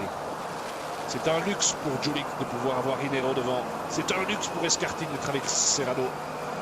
Blanco, petit regard pour voir comment est Ulrich. Oui, c'est important maintenant, il n'a plus Ries. Alors il a Walter Godefroth. Les mots de Walter Godefroth peuvent être importants dans cette finale. Et le fait que nous n'ayons pas d'écart précis, oui, des impressions, mais ça ajoute encore au suspense. C'est vrai que maintenant la technique a tellement évolué qu'on vous donne tout de suite des écarts, mais ici, il y a des doutes. Tout est possible, tout peut basculer. On nous signale 2 minutes 31 secondes à 20 km d'arrivée. 2 minutes 31. Je vous rappelle qu'il y avait 2 minutes 49 au sommet. Qu'il y a eu à un moment donné 2 minutes 2. On a bien senti à un moment donné qu'Ulrich prenait des risques. Et puis de nouveau l'écart a augmenté. 2 minutes 31, cet homme, Marco Pantani, est à 30 secondes du maillot jaune. Et il lui reste 9 km d'ascension. Le maillot jaune est là, il est là ce soir à sa portée, au sommet des deux Alpes.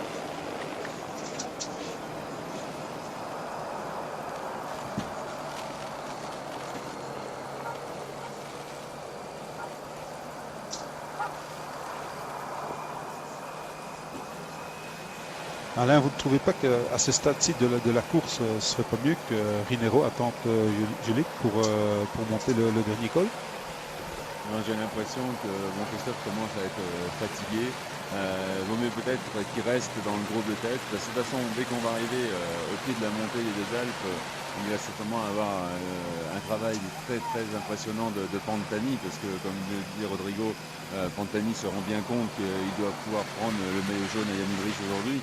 Et peut-être qu'il vaut mieux que Christophe, à la limite, monte le début de la montée sur les deux Alpes et après d'essayer d'aider Bobby quand Bobby va revenir. Je me trouve pas mal là tous les deux, là en journaliste et l'autre en consultant. Mais ça me rassure, je peux à la limite aller faire un petit tour 5 minutes et me réchauffer et revenir. Je trouve ça très sympa. Enfin, j'espère que chez vous, sans doute plus confortablement installé que les coureurs, ça ne sera pas difficile, que vous pouvez vivre cette course comme vous méritez de vivre. C'est vraiment un très beau spectacle aujourd'hui. Et le Tour de France le plus indécis, le plus passionnant de ces dernières années. C'est vrai, ça n'est pas le moindre des paradoxes. Et peut-être qu'un grimpeur peut gagner, ce qui est plus arrivé depuis Delgado. C'est le dernier grimpeur à avoir gagné le Tour de France. Ça fait 10 ans. Est-ce que 10 ans après Delgado, un grimpeur peut gagner? Ce qui serait un nouveau paradoxe dans un Tour qui n'a pas été, dit-on, dessiné pour eux. Oh là là, regardez, ça reprend 2,47. Donc, l'évolution des écarts, 2,49 au sommet. 2 minutes 2 au moment où Ullrich a fait sa poursuite. Et puis c'est monté à 2,11, à 2,31 et maintenant à 2,47. Revoici cet homme, si je calcule bien, à 14 secondes du maillot jaune. Il lui reste 9 km d'ascension. Je crois qu'il va avoir le maillot jaune. J'ai bien l'impression. Quelle étape!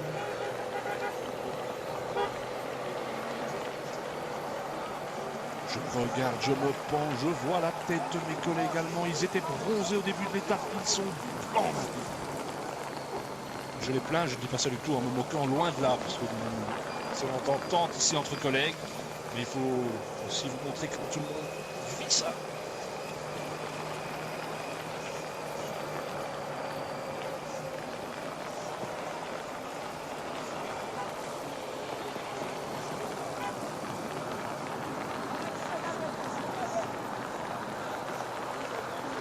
Par contre, Adriano De Zan, de Lara, il gesticule, il est dans tout. Déjà quand il n'y a pas l'italien, il gesticule déjà. Et c'est merveilleux. Tout le monde vit ça avec passion, chacun à sa manière.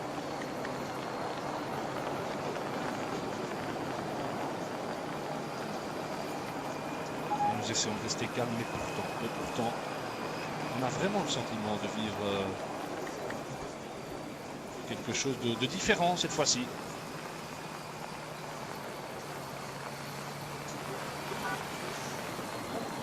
Je vous rappelle le point de la situation. Rinero légèrement détaché, Pantani, Escartine, Serrano, Massi. On n'a pas vu Jiménez. Est-ce qu'il serait légèrement décramponné? C'est possible. Mais dans le brouillard, allez savoir. On y verra en principe. Je suis jamais sûr de mon coup un petit peu plus clair au pied de la dernière difficulté.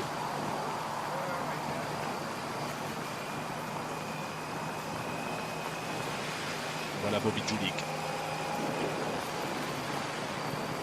Heureusement qu'il y a encore un maillot jaune parce que les couleurs n'ont plus rien à voir avec tous ces imperméables.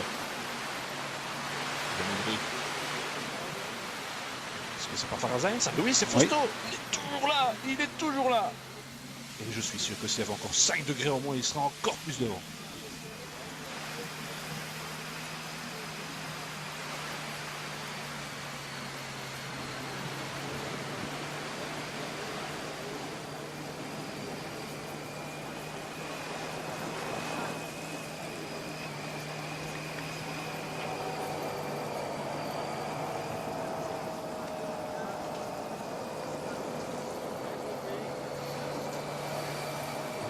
Très sûr de lui, là, Bobby Julik pour le moment, je trouve.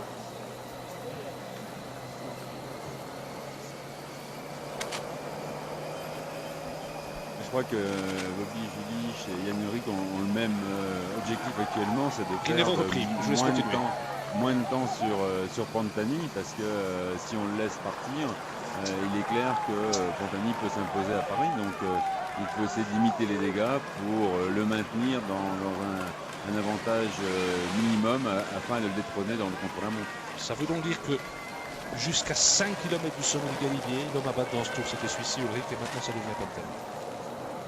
Et rien que ça vous explique combien cette étape est intéressante.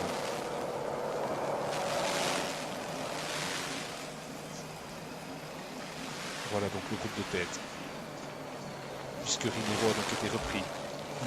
Massi a attaqué, Pantani va chercher. Oui. Les deux Kelmé qui ont un beau coup à jouer. Et donc c'est 5 hommes. Et Jiménez manifestement a été lâché dans la descente.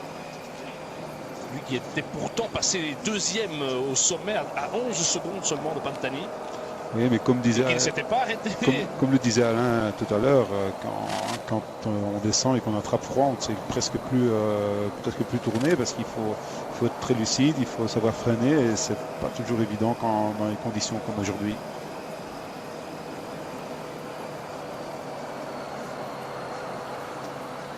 Cinq hommes. Christophe Rinero, 14e du classement général.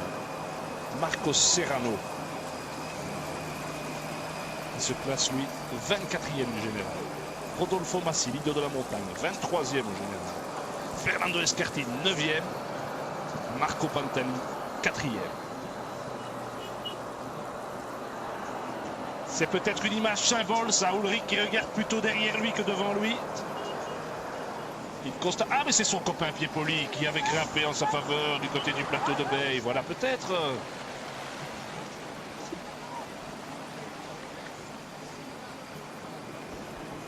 Donc c'est une question d'amitié.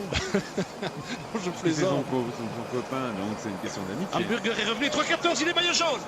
Il est maillot jaune virtuel pour 13 secondes. Marco Pantani pour la première fois de sa carrière en mesure d'avoir ce maillot jaune. Ça serait tout bonnement exceptionnel. Parce que ça serait, non pas que nous ayons tendance à faire du favoritisme, mais ça serait la récompense du panache, de l'attaque, de la classe aussi, c'est indéniable.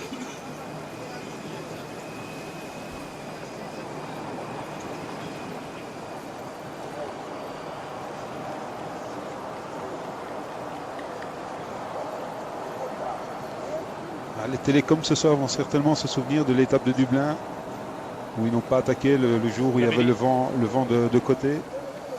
Et où il était lâché. Ils n'en ont pas profité. Ulrich lève la main. Que fait Ulrich? Que se passe-t-il avec lui? Problème pour Ulrich en plus. Oh, c'est pas sa journée. On ne peut pas dire qu'Ulrich est en train de perdre le Tour de France, mais le Tour rebondit complètement. Walter Godefroth qui sort de sa voiture, que vous voyez dans le brouillard. Toute la Deutsche Telekom est dans le brouillard. Et même Jean-Luc Van Den Broek passe devant Walter Godefroth. C'est tout un symbole. Quelle étape!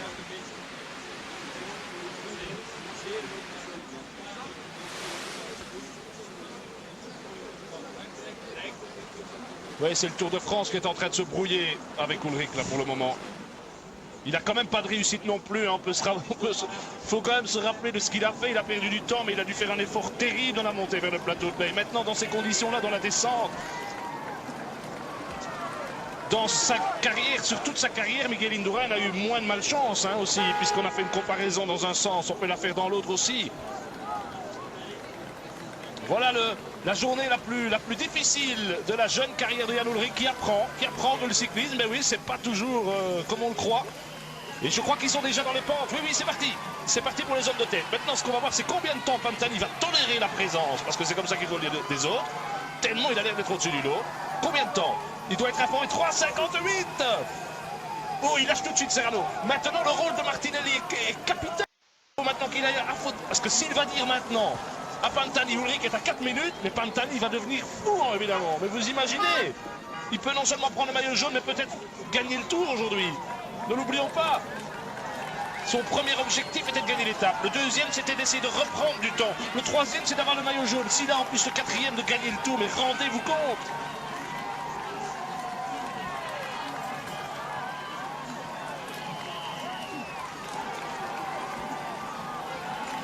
Escartin. Pantani. Rinero qui résiste toujours. Et Massi qui s'accroche. On paraît qu'il agit de désespoir. On voit que Pantani descend ses manches. Je pense déjà à la photo tout à l'heure. Ce qui est difficile pour l'instant, ce sont surtout le premier kilomètre où les coureurs ont descendu dans le froid. Les muscles sont très froids, ils commencent à monter comme ça. Il y a attaque de Pantani. On a vu le carreau de Martinelli se baisser. Et Ulrich est toujours en descente. Ah, c'est dommage, c'est difficile évidemment de... Vous imaginez bien de suivre une course comme ça, mais j'aurais tellement voulu voir la tête de Pantani au moment où son directeur sportif lui a annoncé 4 minutes. Je crois que ça... J'ai l'impression que ses oreilles ont dû s'écarter encore plus. Ça doit être terrible. Elles ont sifflé en tout cas. Il est parti, hein, Pantani, c'est sûr qu'il est parti, c'est certain. Il est tout seul. Alors, est-ce qu'on va pouvoir voir ça? Oui. Escartine, qui est le plus costaud des hommes, il peut même pas suivre non plus. Il nous avait montré, il nous montre toujours quelque chose. Tout à l'heure, il n'était pas trop bien, il était tombé, on ne savait pas, il est venu se mettre sur le côté, histoire de dire, les gars, je suis là. Et puis après, il a attaqué. Maintenant, il nous a simplement dit, ben, j'enlève mes manches, évidemment. Et c'est parti. La route vers la gloire. Dans cette ascension des deux Alpes. Plus il va monter, plus il va avoir des supporters. Plus son avance va normalement augmenter. Attention, cet homme reste un homme, ne l'oublions pas. La défaillance, Jalabert l'a connue. Elle n'est à l'abri d'aucun champion, Mais quand on voit comment est Pantani, on a le sentiment que rien ne peut lui arriver aujourd'hui. C'est parti. Peut-être sa 6e victoire, la 4e dans les Alpes, la 2e dans ce tour. Mais surtout, aujourd'hui, la victoire, c'est pas ça. Il sait maintenant qu'il a gagné l'étape, sauf catastrophe. Mais il va pour le maillot jaune et peut-être pour faire des écarts très importants ce soir. Ce matin, Pantani était grand, ce soir, il peut être géant. Et ça n'est pas rien quand je parle d'un garçon qui fait 1m72 et 56 kg. Dont les pulsations sont de 34 au repos, de 200 en intensité maximale, mais elles peuvent retomber à 80 après 1 minute d'arrêt. 400 watts sa puissance, sa capacité pulmonaire 6 litres, 5 à 6% de graisse, sa VO2 max 8,5 ml par kilo, 3 de moins que Miguel Indurain. On voit Ulrich revient dans les voitures. Ouais, mais il n'est toujours pas dans le col. Et Albin Delso a déclenché son chrono. Si on nous montre évidemment Ulrich au pied du col, on pourra vous donner à 4-5 secondes près l'écart. Ça fait déjà 3 minutes 45. Bientôt 4 minutes et Ulrich n'est pas encore au pied. Il a encore perdu du temps. Oh là là. Oh là, les voitures. Oui. Ouais, on a eu très peur là. Les voitures. Voilà, top. 4 minutes 3 secondes. Pointage officieux bien sûr, mais on a eu peur pour Ulrich là. Filer dans les voitures comme ça. On nous annonce que Bjarne Riis est en train de revenir derrière Ulrich. Ça pourrait peut-être l'aider, mais je ne crois pas que ça va changer grand-chose. Marco Pantani. Marco Pantani qui a très bien appréhendé la descente parce qu'on voit qu'il a repris toute son efficacité légendaire. Et là, il remonte encore une fois l'ascension des deux Alpes de façon très performante. Et Bobby Julich oui. qui... Ah oui, bien sûr, lui, il peut encore gagner le Tour de France hein, aussi. C'est pas fini parce qu'on est en train de parler d'Ulrich, mais dans le contre-la-montre, logiquement, Julich est bien plus rapide que Pantani. Ce tour est très passionnant. Quelle étape. Voilà maintenant Jan Ulrich, seul livré à lui-même avec ce maillot jaune sur les épaules. 8 km de l'arrivée. Et oui, le diable avec Il Diablo, une fois de plus.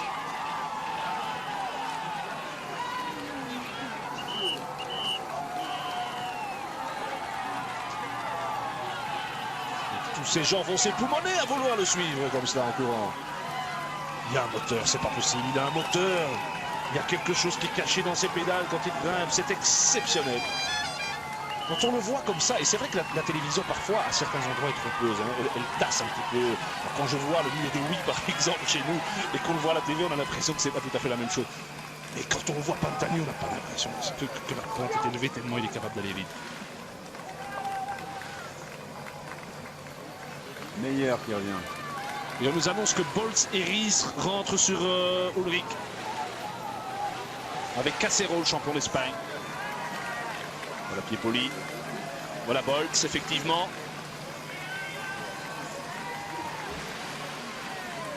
Ça va faire des dégâts. Ullrich va perdre beaucoup de temps. Beaucoup de temps. Farazin est toujours là.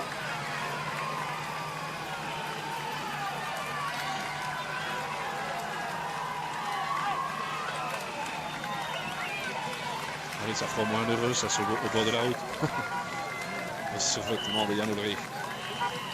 Qui devra probablement reprendre son maillot de Télécom demain matin. Belle image, regardez, ça monte. Marco Pantani.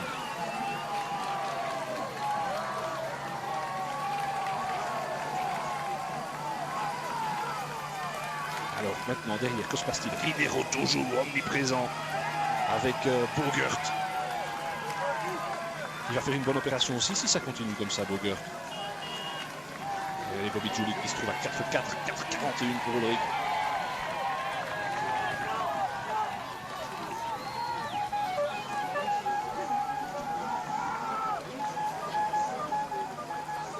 Regardez qui est là dans la roue, Van de Wouwer. Donc, oui, donc en fait, c'est Farazin est encore un peu plus devant. Juste à devant, Farazin emmène le groupe et Van de Wouwer est derrière. Mais c'est super ce qu'il nous fait Kurt Van de Wouwer. Magnifique Kurt Van de Wouwer. Dans une étape de légende comme celle-ci, eh bien nos jeunes coureurs belges, je rappelle que Van de Wouwer donc dispute son tout premier tour et qu'il est le mieux classé des Belges jusqu'ici. Et merci à Alain Bondu qui nous a accompagnés tout au long de cette étape et qui nous salue parce qu'il a d'autres tâches maintenant. Michel, c'est fin d'étape. Avec Pantani, avec Bobby Julich qui est lancé. C'est lui, oui, il a enlevé son casque. C'est bien lui. Le doute n'est pas permis. Bobby Julich. C'est vraiment plus question de petits groupes. Tout le monde est isolé, y compris Ullrich. Oui, Ullrich a l'air vraiment en difficulté pour le moment. Oh, regardez-moi cette allure, mais c'est ahurissant.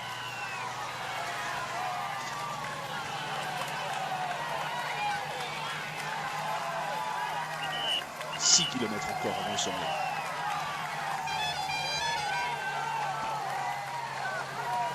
Évidemment, ça peut être trompeur parce qu'ils sont pas au même endroit, mais on a l'impression que c'est pas du tout la même allure. Non, et on ne voit pas s'il a des coureurs devant lui ou pas. Ries.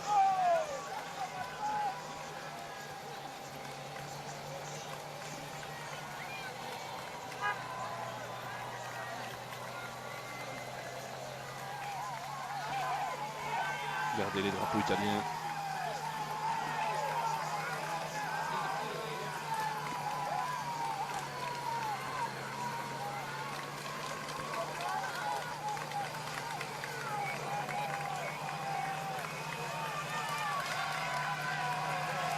Pantani, celui qui demande qu'on l'appelle Il Elefantino. Je vous rappelle que c'est un coureur romagnol. Ils sont têtus, sanguins, généreux aussi, orgueilleux, impulsifs, provocateurs, turbulents. Son regard malicieux, mais quel talent. Et derrière, Bobby Julich, qui fait très bonne impression. Il a encore des réserves.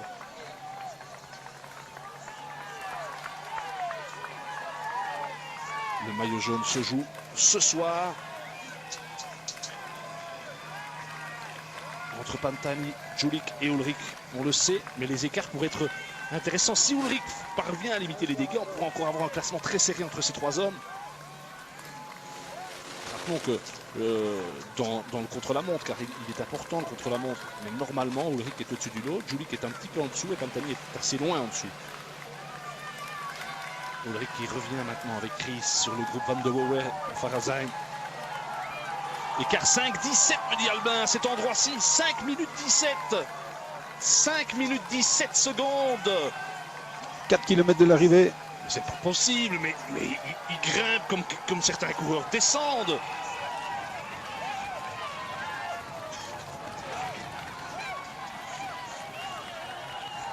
Oh, il est vraiment impressionnant. Je crois sincèrement, je commence pour vous, mesdames et messieurs, mon 9e Tour de France. Mais je crois que c'est le plus grand moment de panache que j'ai vu. Il y a eu Sestriere avec Capucci qui était extraordinaire. Mais ce que fait Pantani aujourd'hui est tout simplement grand. Bon, bien sûr, certains ont eu la chance de connaître l'époque Merckx, l'époque Hinault avec des moments merveilleux. Et chaque époque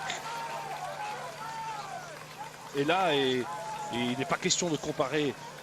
Mais ça fait bien longtemps qu'on n'a pas vu un homme vraiment marqué comme ça de son empreinte une étape aussi grosse, surtout tout seul. Bogert qui va revenir sur Jolick ou pas? J'ai l'impression que oui. Mais normalement, il y a encore Escartine qui doit être quelque part. Donc normalement, derrière Pantani, il y a Escartine. Aucune nouvelle de Massi, de Rinero, de Serrano qui était le premier lâché. Mais avec seulement la présence de 2 caméras, nous ne pouvons malheureusement pas en savoir beaucoup plus. Voilà Bobby Jolick qui se retourne, qui voit Bogert. Qui est tout seul. Il est bien Bogert, il est encore frais. Avec ce rire carnassier qui le caractérise. Fils de plombier, il a lui-même travaillé dans le secteur de la construction. Lui, il a d'ailleurs appris à se faire violence. C'est son frère qui l'a amené au cyclisme. Lui, il n'a pas persévéré. Et il n'a qu'un gros défaut, Bogert. C'est un bavard impénitent. Aux Pays-Bas, on parle de lui comme du nouveau Zoetemelk. Et il est originaire de La Haye, où il a laissé un très bon copain avec qui il a partagé les bancs de l'école primaire. Il s'agit du joueur de tennis, Richard Krajicek. Bogert, champion des Pays-Bas, qui revient, mais il n'y en a que pour lui. Marco Pantani. Le pirate. Je crois qu'il en aura eu, lui, des surnoms aussi. C'est vrai que son papa fait cuire les piadine dans des kiosques à pizza.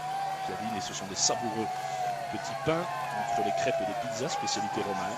Et l'hiver, il va chanter dans les bars avec son pote Michele Coppolino qui l'accompagne à la guitare. Très bon chanteur, Pantani. Il a d'ailleurs déjà réalisé des galas, au profit notamment d'associations de donneurs d'organes devant 2000 personnes en plagiant ce merveilleux interprète italien qui est Adriano Celentano. Et certains estimaient qu'il rêvait davantage d'ailleurs du festival de la chanson de San Remo que du Poggio de cette même localité. Mais revenons à l'ascension des 2 Alpes.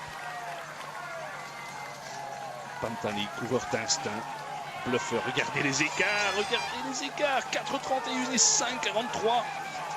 Alors qu'on nous signale que Rinero, Alain Bondu s'est peut-être bien levé d'ailleurs pour ça, ça ne m'étonnerait pas, pour donner ses instructions. Rinero doit attendre Jolick maintenant. Ah oui, le podium et le maillot se jouent. Voilà le 2e provisoire du général et le 5e. Jalabert va être le grand battu du jour. Mais on retiendra surtout Ulrich, bien sûr. Il est trop tôt pour dire qu'Ulrich a perdu le Tour de France, hein, ça c'est évident, mais... De l'auto aussi. Et Verheyen est revenu. Mais enfin, mais si le 99 c'est Verheyen évidemment, mais c'est sûr. Et d'où vient-il? Mais c'est génial ce qu'ils font aujourd'hui. Il est probablement resté avec Chris. Oh non, mais écoutez, c'est grandiose ce garçon. Dans une étape comme celle-ci, dans des conditions pareilles.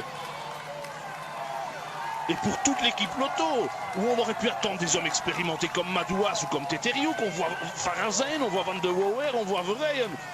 Eh bien messieurs, franchement, vous nous faites une grande course, une très grande course. Et même regardez Hamburger qui ne sait pas suivre le même rythme. Et il en rajoute Van de Wouwer. Excusez-moi, Ulrich. Quelle image. Ah oui. Oui, la défaillance d'Ulrich, oh là là.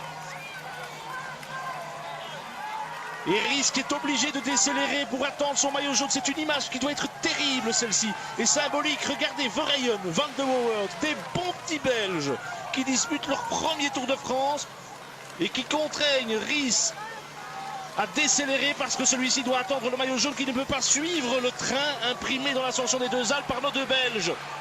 Ah, cette image, on va la passer souvent dans nos résumés.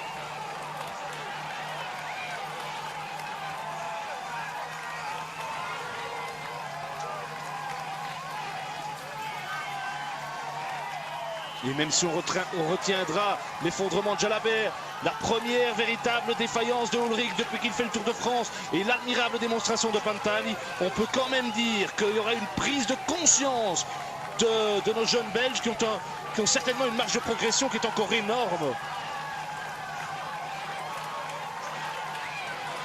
Et ils sont là au bord de la route, les Belges, et ça leur dérange. J'imagine que les Belges, ça ne les dérange pas du tout d'encourager Pantani. Hein. Marco Pantani, en route vers la gloire.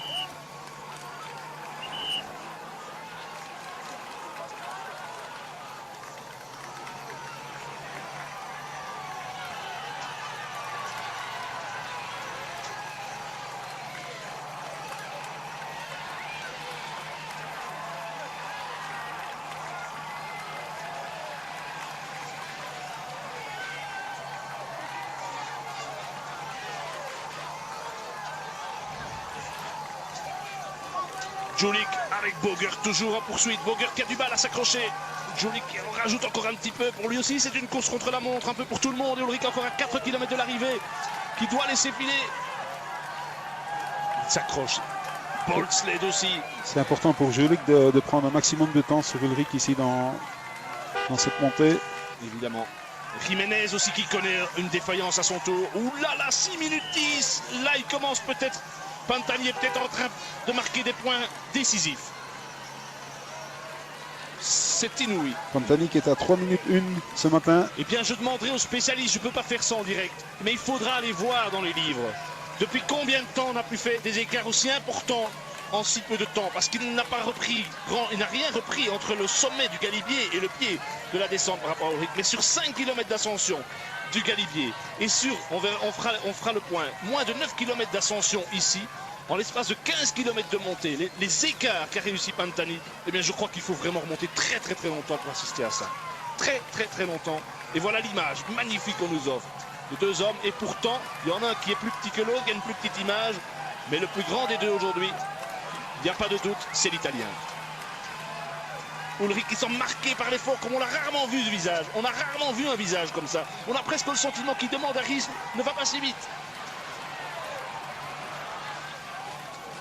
Julik qui a lâché définitivement Bogert et qui passe à son tour à 3 km d'arrivée. 4 minutes 52 en dessous de la banderole, 3 km. 4 minutes 52, Bogert qui s'accroche, qui se fait mal.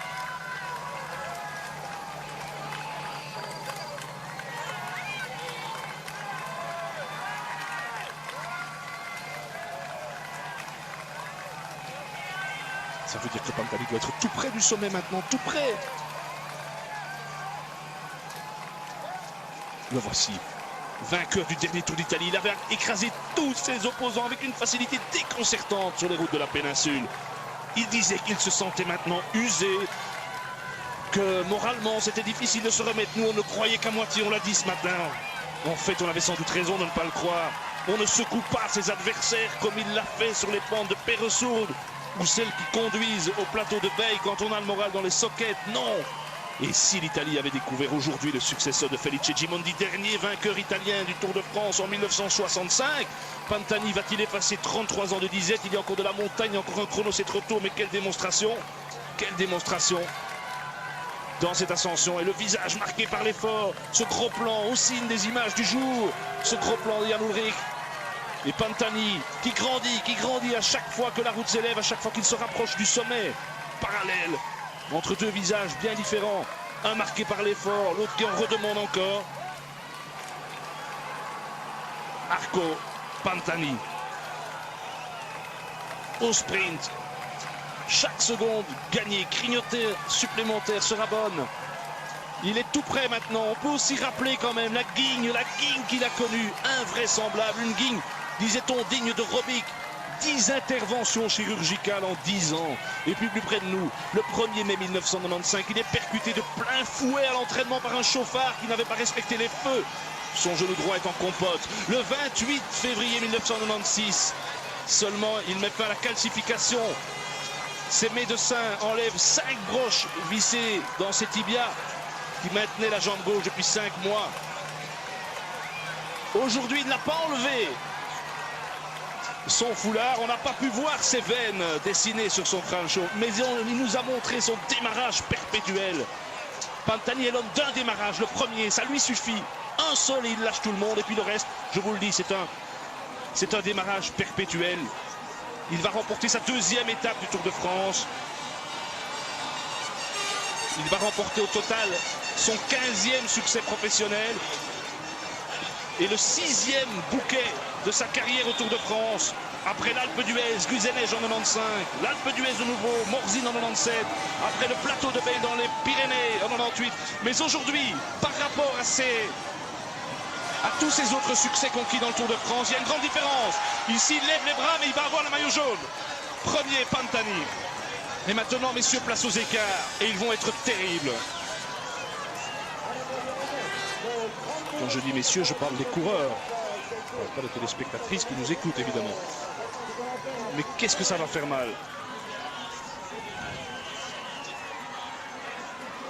Et on nous signale qu'on n'a plus d'image haute fréquence. C'est un symbole. Pantani a tout détruit derrière lui. Tout détruit. Regardez ses yeux. Cette volonté, c'est vraiment un personnage inouï. Inouï. Probablement les plus grands écarts réalisés en si peu de kilomètres depuis des lustres.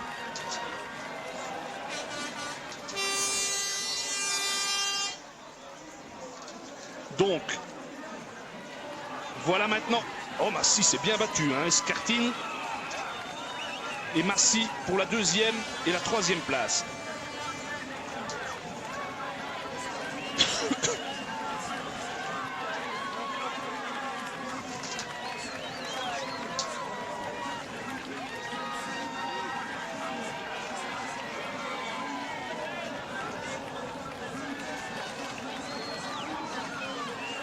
Massy pour un doublé italien. Ah, c'est quand même pas mal lui, hein. Il va monter sur le podium, il a assuré, il sera sauf catastrophe avec le maillot à poids à Paris. Et après avoir gagné à Luchon, il va être deuxième ici au sommet du plateau, ici au sommet des Deux Alpes. Deuxième donc Massy. On va voir les écarts. Et troisième Escartine. Bonne opération pour Massy au général aussi certainement aujourd'hui. Lui qui fut lanterne rouge dans son premier tour, c'est le deuxième à l'époque de Greg LeMond.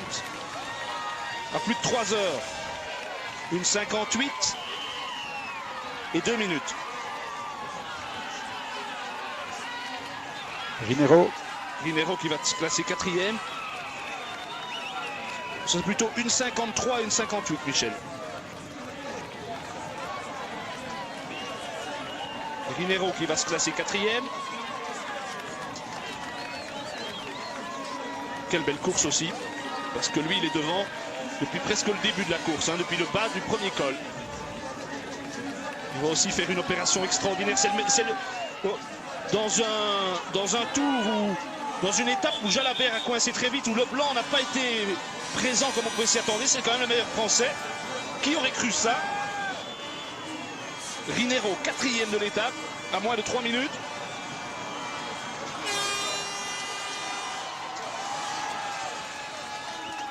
De 58, je pense. Oui. Top, c'est fait, mesdames et messieurs. Marco Pantani et maillot jaune du Tour de France. Voilà, pour la première fois de sa carrière, Marco Pantani et maillot jaune du Tour de France. C'est la confirmation d'une étape folle, complètement folle à laquelle on a assisté aujourd'hui. Il mérite bien ce ralenti. Il faut dire que le réalisateur n'a rien d'autre parce qu'on n'a pas la haute fréquence, mais il le mérite.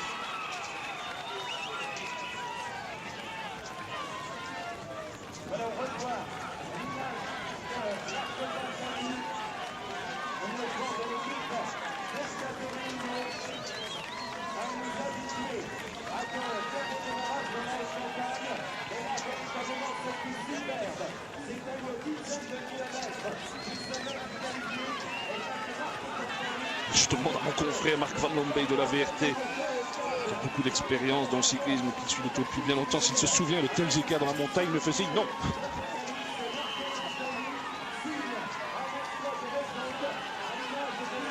Voilà déjà 4 minutes que Pantani est passé. Et derrière lui seul, Massy, Escartine et Rinero ont franchi la ligne. On attend Julik maintenant. Ça se joue entre Julik et je pense Bogert, alors qu'on nous signale qu'à 2 km de l'arrivée, l'écart entre Julik qui n'est pas encore arrivé et Ulrich était de 2 minutes 11. Donc Julik va être deuxième du général ce soir. L'escartine va faire une bonne affaire. Hein. Le voilà, l'américain, le voilà, Bobby Julik, qui lui n'a pas encore perdu le tour non plus, parce que dans le chrono on verra. Attention.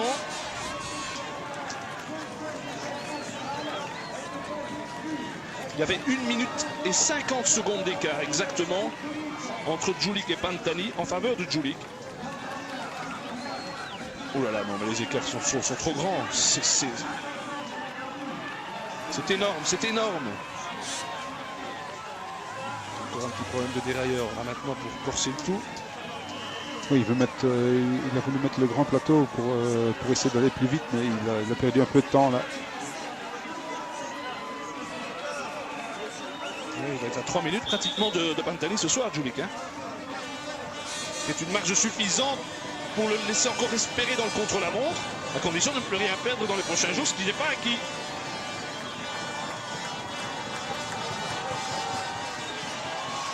Julik à 5,43.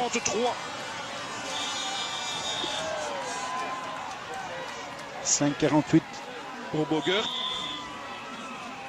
6e Bogert à 5,48. 7e, on va avoir Serrano. Et ça veut donc dire que ce soir, Pantani va avoir pratiquement 4 minutes d'avance sur Julik. 6,03. Serrano est 7e. Voilà Robin maintenant. Oh là là, les écarts sont terribles.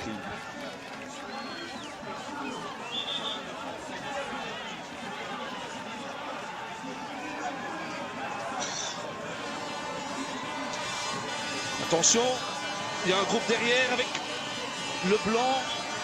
Attention, le 8e est donc Robin à 6,33. Oui, alors le reste. 9e, Beltran. Ah, oui, bien Axel Merckx qui arrive maintenant.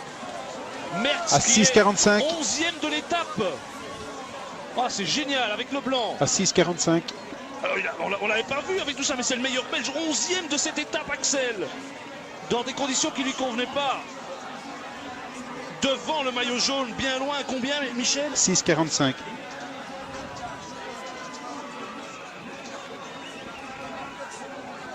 Il va faire un bond colossal au classement général, Axel.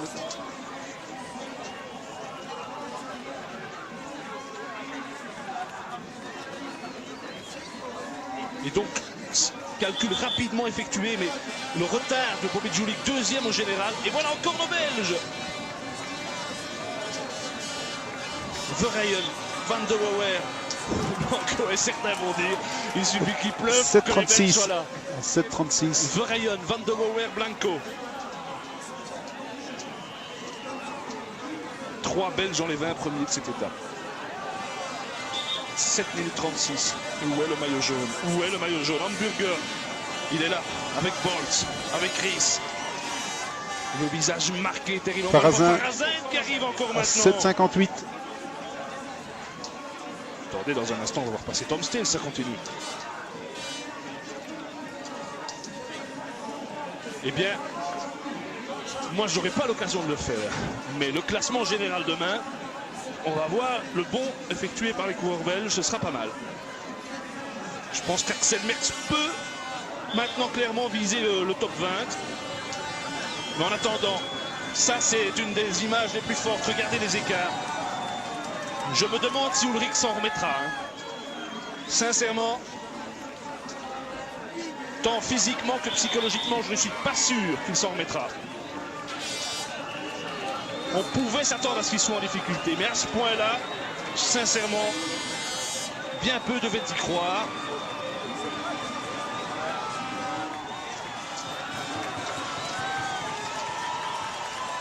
Top 8,58. 8,58. Voilà, Marco Pantani qui n'est pas encore de jaune vêtu. Il a pour l'instant son maillot de la Mercaton. Il va recevoir sa récompense de vainqueur d'étape. Mais ce n'est pas la plus importante pour lui. Marco Pantani a a déjà remporté des étapes du Tour. Marco qui a déjà remporté 5 étapes du Tour de France. 2 fois à l'Alpe d'Huez en 95 et 97, à Guzeneige, à Morzine et également sur ce Tour 98. Eh bien, cette 6e étape remportée par Pantani a une toute autre saveur car elle lui permet de prendre le pouvoir et avec quels écarts. C'est vrai qu'il faut être prudent pour les jours à venir parce que son équipe n'est peut-être pas très solide, notamment dans la plaine, lorsqu'il s'agira de rejoindre la Suisse. Regardez Bernard Hinault qui apprécie ce genre de performance, bien sûr. Marco Pantani déjà. Marco Pantani, vainqueur d'étape. Marco Pantani, leader du Tour de France, son visage va sans aucun doute s'illuminer. Grand moment dans la carrière du vainqueur du Tour d'Italie.